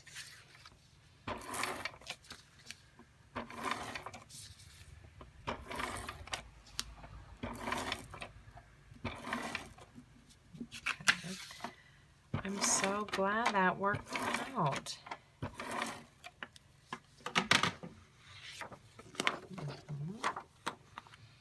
Lovely. I love, this is exactly how I love to scrapbook and card make. Okay, beautiful. Now we've got the words onto the 10 by 10, and then I'm going to get my ribbon before I do any other pieces. Now, I could use washi tape, and that would be fine too. Now I'm going to wrap the ribbon or washi tape vertically from the top of the 10 by 10 cardstock to the bottom, folding the edges over the page, just like so. It's going to look like a little gift. This is quite a piece of ribbon I cut for myself, I see. I don't think I needed quite so much. And because of that, I'm going to just cut that off as like that, as such. Because I went a little crazy, I see, with the ribbon. I really technically don't need this much, for real.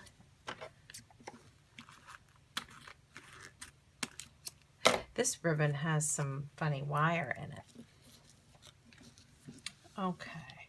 So I'm going to get dots, I think, because the glue dots I have are temporary. Is this what I want? Yes, it is. And where's my... Okay. So what I'm going to do here, I'm sorry I did a bunch of it without talking, is I'm getting this pick and I'm going to put a Zotz dot here on the paper on the bottom, like third there, just like that. That's how I definitely want to do that. Okay, and now, and I'm still going to do that same thing I did with the ribbon, but I've got two little Zotz dots right there. Okay. And now it will hold it in place right there because I do not want this flying around. As a matter of fact, I don't think that's going to be enough. I thought I had bigger ones. See, these are removable. That's why I don't want that. And I don't want any liquid for this part. Oh well. Okay, that's fine. They come off really easy. Just like the bottom third. Yeah, I don't want that to wiggle.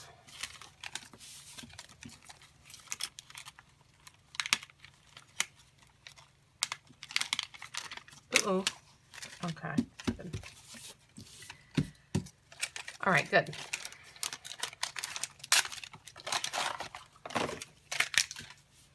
Now I can go behind.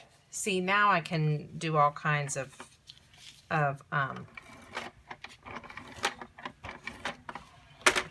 this because I'm just going to adhere it anyway. See.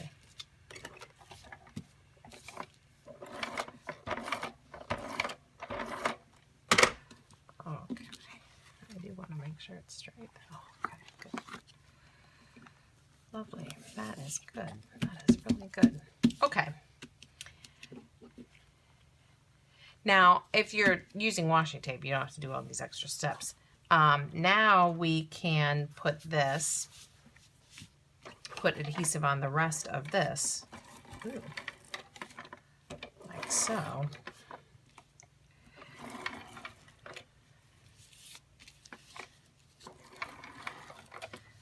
And I can be as generous as I want because I'm trying to actually hold down the ribbon and the paper.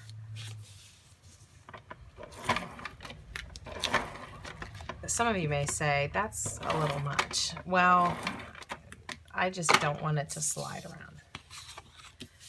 For years and years to come, I don't want it to slide around. Okay, and then this will go right here.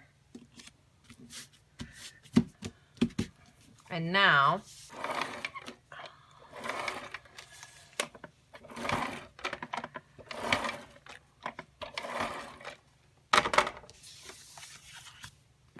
all right, that is beautiful. That was so easy. And it looks gorgeous, but we are not done yet. because, and don't you love that ribbon? Oh my goodness, I just want to touch. All right, so we're getting there. Let's get this is one of our white 8.5 by 11 cardstocks, and we're going to cut it vertically down the middle as we have been doing.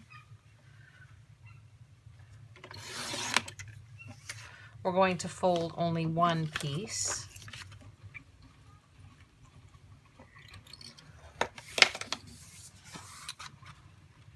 That score mark, I'm sorry, was at the,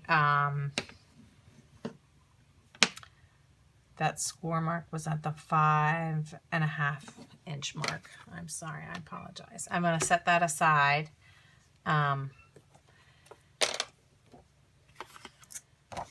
And I'm going to die cut this with the dies. Okay, I have my container again and my dies again from before. Now I did cut these apart with some wire cutters. They were bothering me, all stuck together, and so I cut them apart. What I want to do is cut as many shapes as possible out of this. I mean, as many, but I'm still trying to make a pattern as I cut, and I don't want to let any of the shapes come across the outside edge like this of the paper. I want to keep them inside, except one outside edge is okay to do that, but the other one is not. It doesn't matter which is which, but that's what we're trying to do. So I'm going to take some time and try to cut as many possible shapes out of here. Ooh. And create a little pattern like I did before. Okay, that's not going to go. There, that will do. And what I just do with my plate. Some people tape their shapes down when they die cut. I do sometimes, but right now I am not.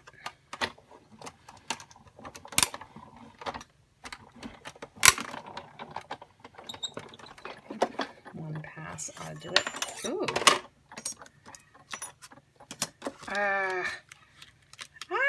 Okay, well, this is going to be the edge that has the cut through then. Easy peasy. I don't like this though that happened. I should have run it through 2 passes. Do you see? It didn't cut all the way, and I really feel like I should have run it through 2 passes. Oh well. Okay, let's see if I can get it to go. See, this is just what I'm talking about, taping stuff down. If I would have done that, now this should be pretty easy to line up though, because of the circle. Let me try now.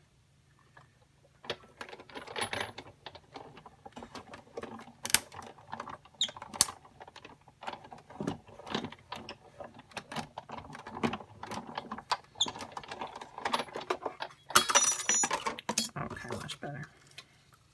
It just needed a little help, it seems.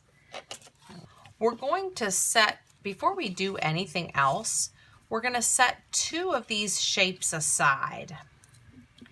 Now, because we're working with multiple sizes, the pattern explains to set aside 2 of the smallest shapes. So technically my smallest shape is this circle, but I don't really want, that's not what we mean here. 2 of the smallest shapes. Well, I guess these are my 2 smallest shapes. They just look a little rough around the edges is all. So I'm going to set aside this one and this one. Those are my, oh well, here's another one, 2 smallest. Yeah, these ones just didn't cut real good, and I'm nervous.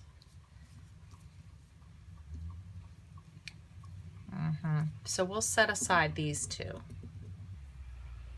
6 1/4 looks like what? Right there. Okay. And we've got this piece, which has cuts here and cuts here. So we'll put that over to the side. This piece now becomes a photo mat for a horizontal photo. Oops. Now you may wonder about this right here. Well, we're going to mount it right like this. Okay. And then remember this strip from earlier? It's white. And we said we were going to save it. We are going to mount it right here. And it's going to cover that up. And then when we put a horizontal photo down like this, you will not see any of that. Isn't that wonderful? So we're going to adhere that down. Okay, we're ready to now assemble the bow part. And I've pulled out, it says 3 or 4, but I just pulled out one of each of these. Ooh, but you know what I didn't pull out is the little dot for the top. Let me find that. Yeah, that's what I didn't pull out. Okay, and I've got some foam, like dimensional squares here. But you know what I want to do? I want this tonic. Well, it's by Tonic, but it's Nouveau Deluxe adhesive. And I'm going to do a combination. I'm going to, we're creating a bow. And I would like, let's see. I would like to build a bow. That's what I would like to do. Since this is going to be on the bottom and against, how about if you could see it? Since this is going to be on the bottom and against the ribbon, I am going to put this flat and be a little bit generous. This adhesive works really well. Okay, and I'm going to go like this. And just hold it for just a second. And then I'll just continually build on the next layer, but I'm going to add a combination of wet and dry. I don't know how much of this we're going to be able to see. Is this a good idea? It's just, you just have to be patient with it. That's all. Yeah, look at that. That looks so great. I just love the way it looks like a little package.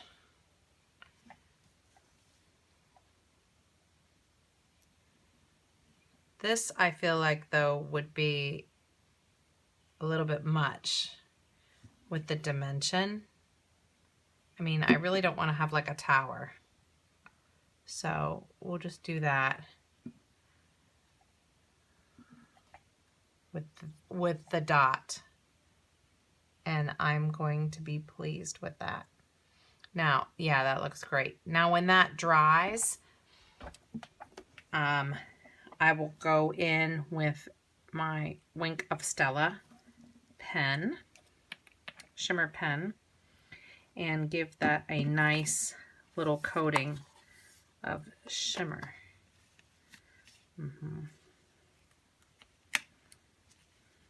There, we'll loosen that up and make it look a little bit more natural. That looks good. Yeah, that looks really good. I love it. I love it, I love it, I love it. We are at step 15.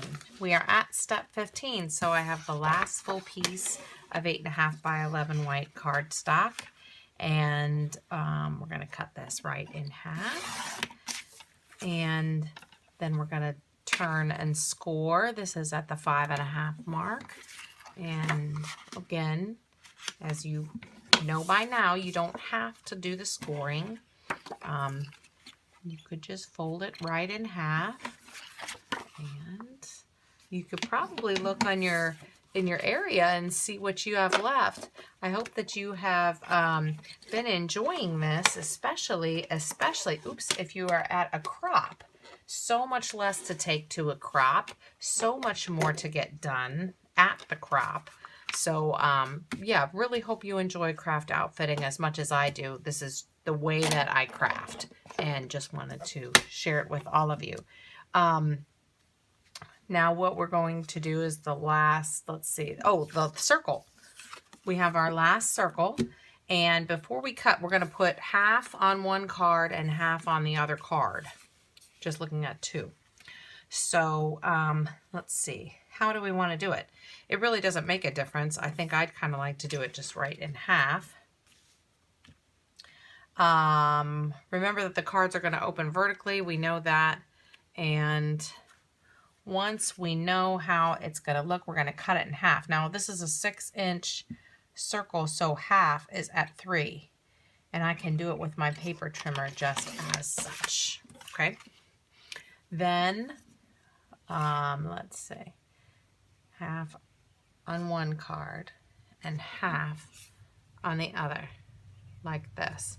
Although, it depends on the pattern, because we could certainly make them like this, the same. As a matter of fact, why don't we do that? Why not? Why not? We're going to make sure that the straight edge is against the side of the card, and even though it goes on the outside, we're going to turn it over and trim the excess afterwards. So first, we'll move the paper trimmer out of the way. And now we can turn this over and trim off the excess. We can throw away these scraps there.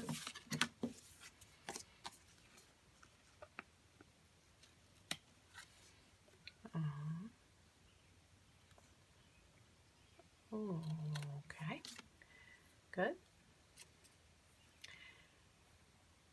Now, we are supposed to now get to the, I'll make sure I'm on the bottom, the words paper. Hopefully we have enough to make 2 rectangles, each measuring 3.5 by 2.5. Now, I don't know if we do. Let's see what we have. We have about, well, we've got about the 2.5. Well, you know what? It's gonna be pretty close. Let's do 2.25. Maybe could we do 2? What was our total here? About 4 and something. Could we do 2.25? That's more like a square. 2.25. Well, I can't believe it. Yeah, and then we've got some, this I know we won't need, and this we'll put off to the side. Great. I can't believe that happened that way. That's amazing and awesome. Now, if you don't have enough, maybe just cut scraps enough. Like, for example, if this was like the only piece I had left or something, I could probably cut it in such a way to make a nice rectangular shape. It's just something to lay on the center there. And then we're going to adhere one of the rectangles to each card over top of the half circle. Oh, that's wonderful. I'm going to turn it so it's so the words go. Oh, I like it. Okay.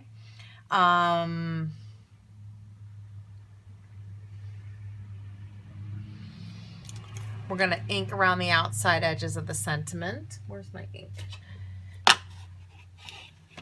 Let me adhere that down first, and then I can stop thinking about it. You know what? Right in the center. That is wonderful.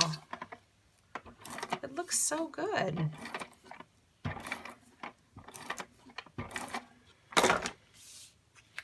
And I know, I am confident that this will look great no matter what paper you chose from your stash. Or even if you bought special paper for it. We're going to ink the outside edges of here, which again is optional, but I tend to do that. I think it will just look nice.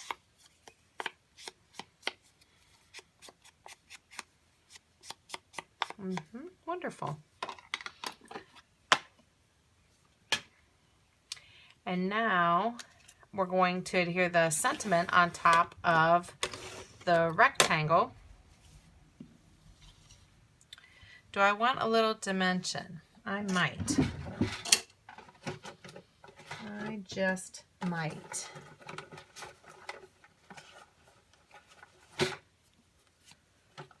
So I have this dimensional adhesive, and I think I'm in the mood for this right here. It's only single-sided,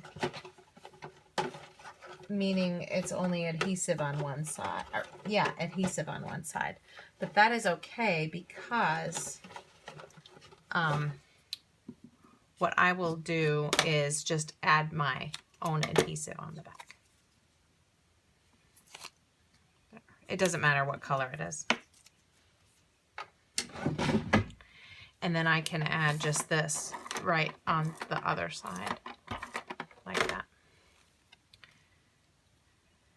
Oh yes, right like that. Looks great.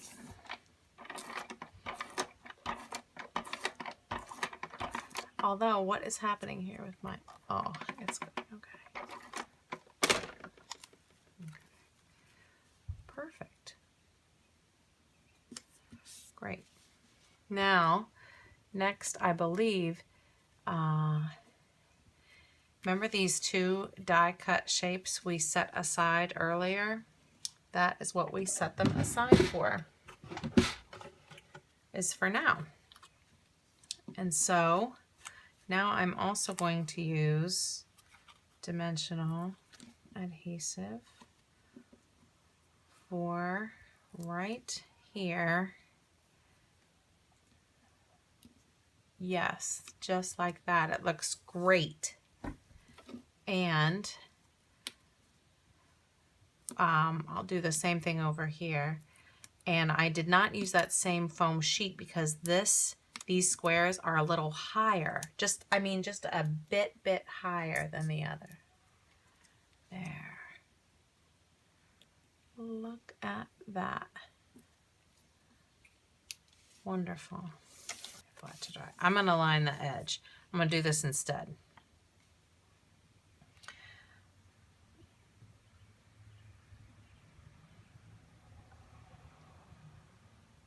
Yep, this is exactly what I want to do.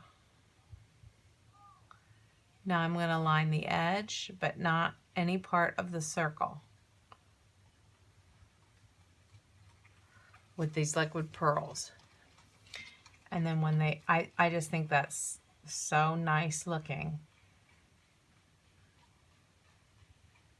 And if I pull it up to a little peak, whoa,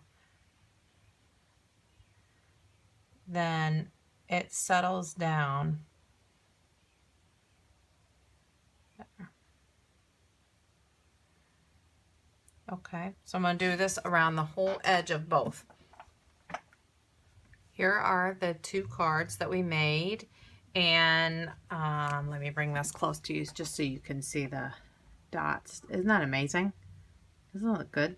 They do have to dry flat, so I'm not trying to move them around a whole lot. And the next part, we're literally almost at the end.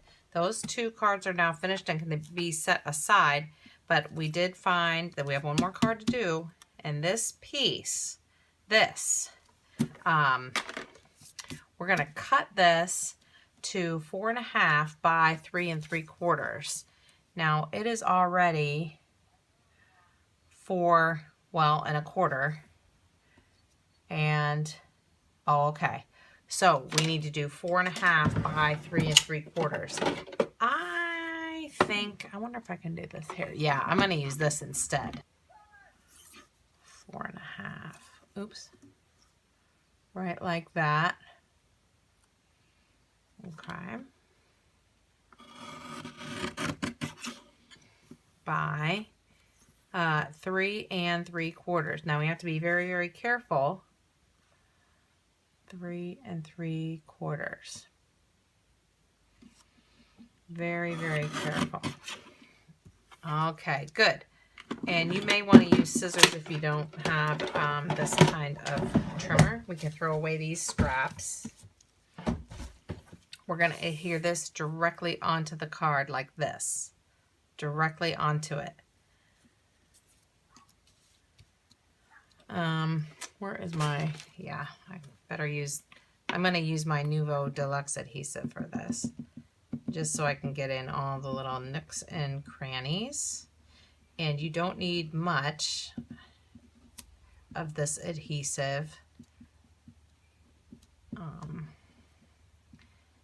And I could have used that Wendy Vecchi because I like that as well. And I like that adhesive also because it doesn't buckle. It doesn't make the paper buckle. Oops. But I wanted to use this time. Okay. And, uh-oh. Ah! I just put my finger in one of the liquid pearls. Oh no, I'll have to fix that. That's why I write in the pattern to set aside. And this was not quite good enough, so I just wiped that right off with my finger while it's still wet. I'm going to do another little pearl real quick. And then I'm literally going to set it aside. Out of my way. And don't you know, I just did that same doggone thing again on a different pearl. See, this is exactly why I said to set it aside. Now, this is a cool part. This might be my favorite part of the pattern. We're going to use some of these foam squares.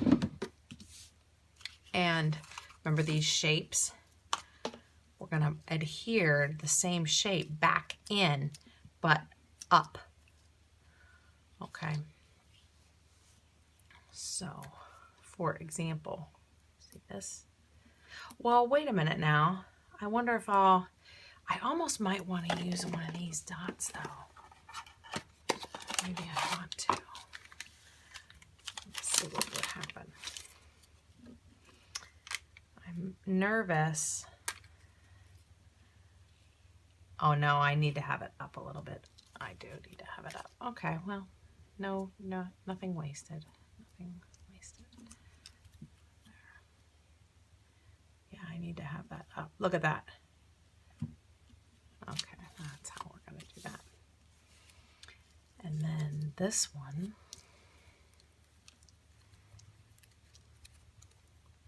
Goes here, raised up.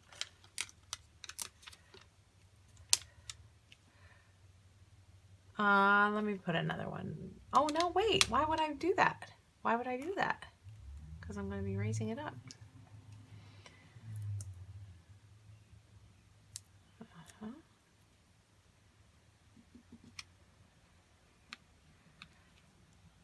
Okay.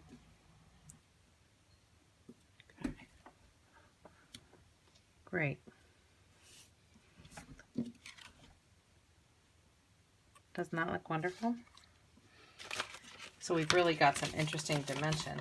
We're on the final page of the pattern. Okay, we found these strips of our cardstock color number 3. And the directions say to cut a strong angle on one end. And let me show you what that means. Now you can use a paper trimmer if you have one like that. That is a very, that's my best interpretation of a strong angle, okay? And my thought is just to eyeball it. I didn't want to give you a measurement, but just, you have enough that if you didn't like it, you could practice it again. And I wanted to cover this just go right like that and just give like a little bolt of color just right there, and to put the point at the upper right corner and cover the seam of the white on white. Cover that seam right there. And that's it. Just go just like maybe like this. Is that what I wanted? The seam? That kind of looks good too. I almost think I like that too. I only like that because then we can see it. What would we do if it was like this? I think I like this better. Now, of course, certainly you can leave it off if you are opposed, but I think it looks kind of nice. And so here's how we're going to have to adhere this. It's going to be real tricky to do adhesive. So since I just know that I want to go like this, and I can see, look, see, I know that I'm going to want a glue dot right there, or I mean a dot right there. Okay. And probably one right there too, and probably one right there too. Okay. Right there. And right there. Okay, and maybe on that other part of that flower. And that's about all I know. Was that going to be good? I think so. Now the rest of it, we're going to have to figure out a way to hold up this guy. See? So a few glue, or a few of these dimensional pieces ought to do it. Just a few. Looks good to me. Looks good to me. And if we have any doubts, we can add a few drops right on here, and that will stay for sure. Okay. We'll put our strong angle right like that. I think that looks great. So interesting. Okay. Turn it over. Snip the bottom. Yeah, that's so interesting. Now, then we're going to get our words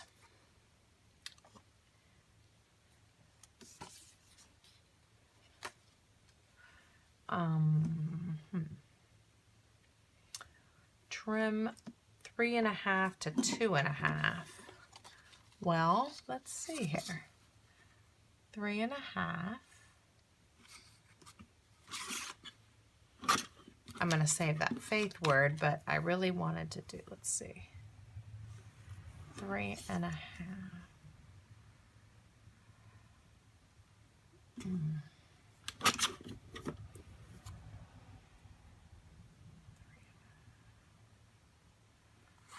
That might be 3.5 right there. Close. I'm trying to save the part that says in love. 3.5 by 2.5. Well, I definitely don't have 2.5.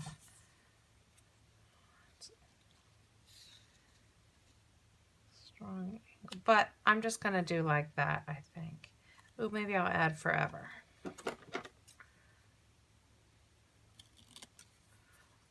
Oh, it'd be sweet if I could do, this is not in the plan. This is just something oh, look. I'm so gonna do that. Okay, right there on that side.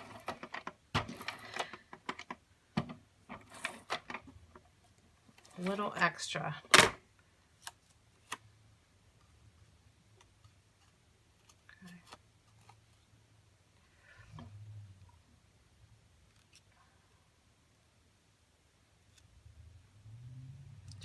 Just like that. Let's say in love, and then we'll do forever, right like that. Oh, look. That'll look good.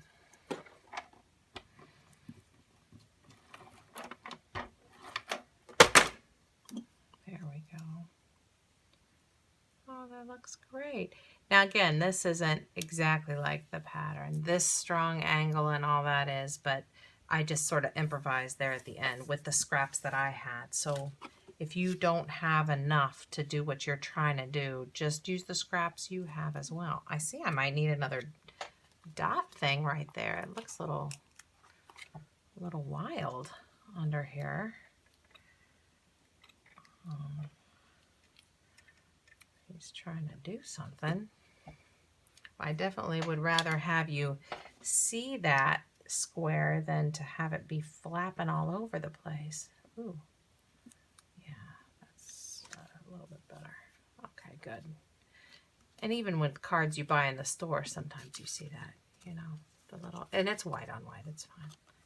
I might do some over here, but I might not. That looks nice. Okay, good. We are then going to, oh shoot, I forgot I had another sentiment. I was so excited about the forever.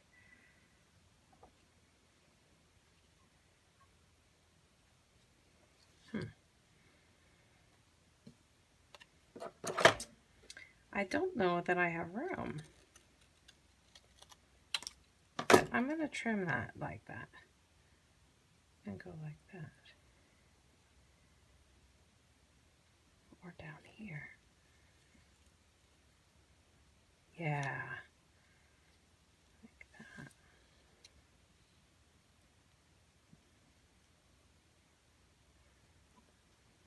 Yeah. That's better.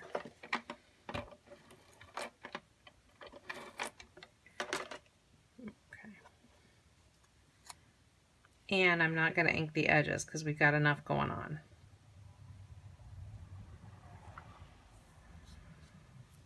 Great.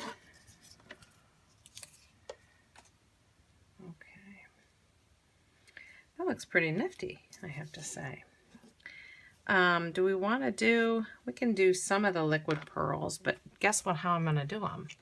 I'm going to do them different this time. I'm going to do one right here. I'm going to do one right here.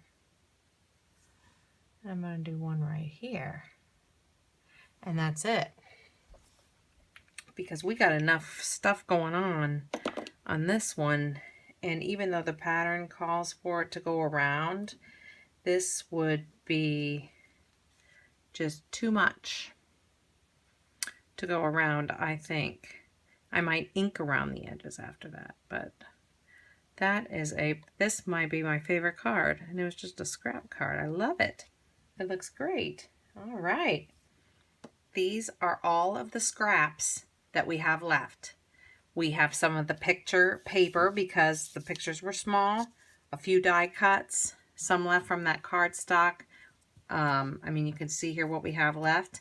And so I am not going to save any of these things, although I may fussy cut these out just because I know I'm going to make more cards, wedding things. So this I'll save, but this I won't. So that's just me. You can certainly save that, but for what? I mean, you have more of that paper, I'm sure. So let's see what we made today. In one sitting, we started out with several papers, probably about 24 papers or so. This was our double page spread layout. Looks wonderful, just wonderful. And here's how I added, this is the title. I just added a few little things on the bottom. and some of the liquid pearls there at the bottom. Then we had this single page layout. Love that. Love that little bow, and it says memories. I like that. And then we have this gift page, gift looking page with room for a 4x6 photo here. Then we had our cards. So many cards from before. We'll see if we can fit them all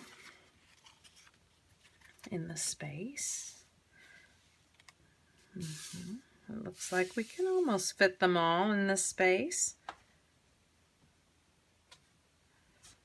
Move these over.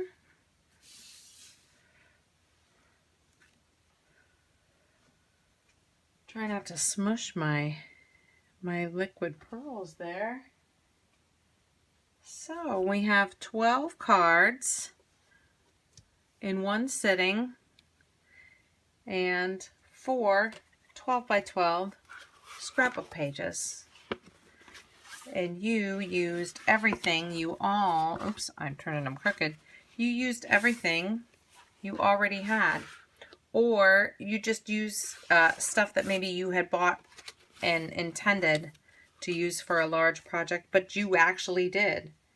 Now the beauty of craft outfitting is that you can use the pattern again and again. I did this pattern another time and used similar paper out of that same paper stack. This is the exact same pattern, but I made more cards. And they came out, they look a little bit different. There's my 12 cards. You can see there's the circle. There's the circle ones with the pearls. Here's the scrapbook pages. Here is the double page spread. You can tell that the paper came out of the same stack. It's going to be in the same album. The colors are similar, but of course it looks a little bit different. Here's the other page with the circles. Look familiar? And the other page with the ribbon. Just different colors. Now, can you imagine? Of course, you wouldn't keep repeating this pattern again and again in the same album. You could with the cards, but the whole beauty of it is to do it all together, right?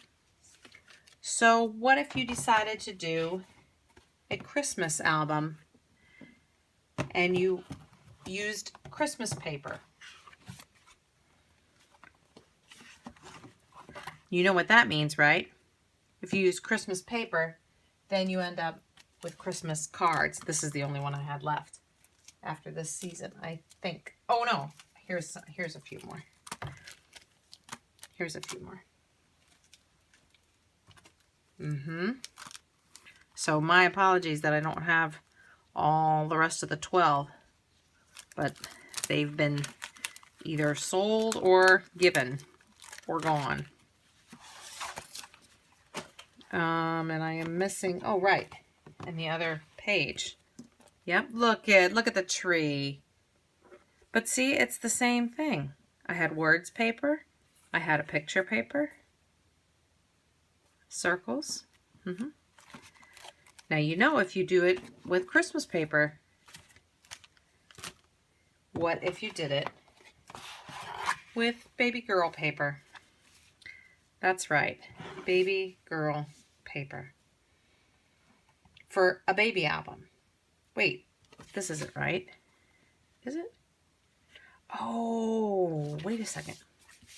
There we go. I had it sitting the wrong way. There we go.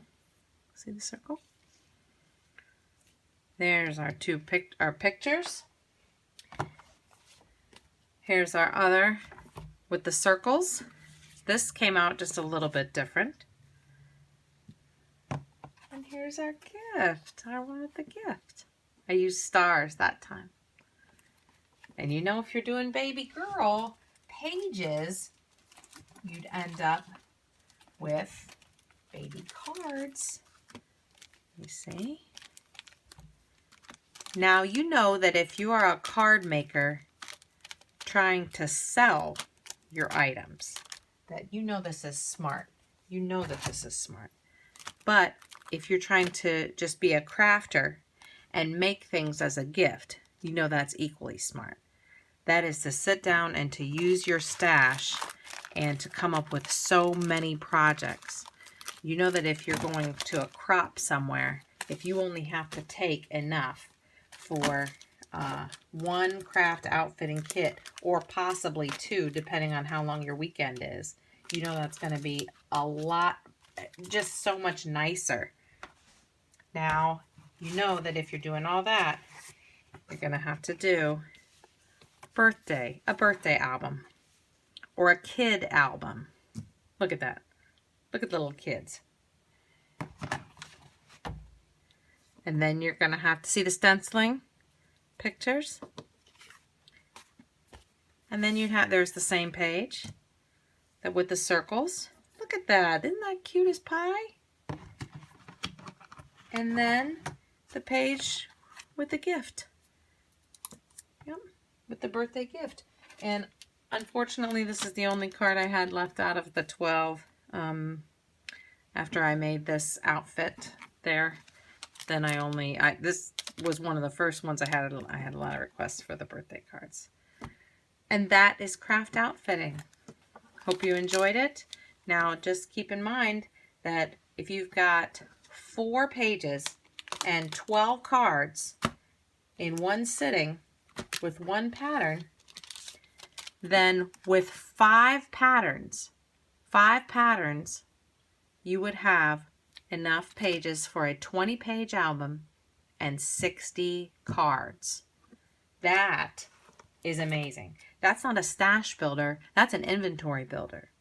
So I really encourage you to check out the other patterns as they become available. Just keep posted into Sandpaper Road on Etsy, and always check out sandpaperroad.com and just go to craft outfitting. Sandpaper Road is always on social media, Pinterest, Instagram, and Facebook, and you can stay updated on those venues as well. Thanks so much for purchasing pattern number 1. And if you have any questions, just feel free to send me a conversation through Etsy, or you can catch me on social media that way. Thanks so much, and enjoy your pattern, and happy crafting.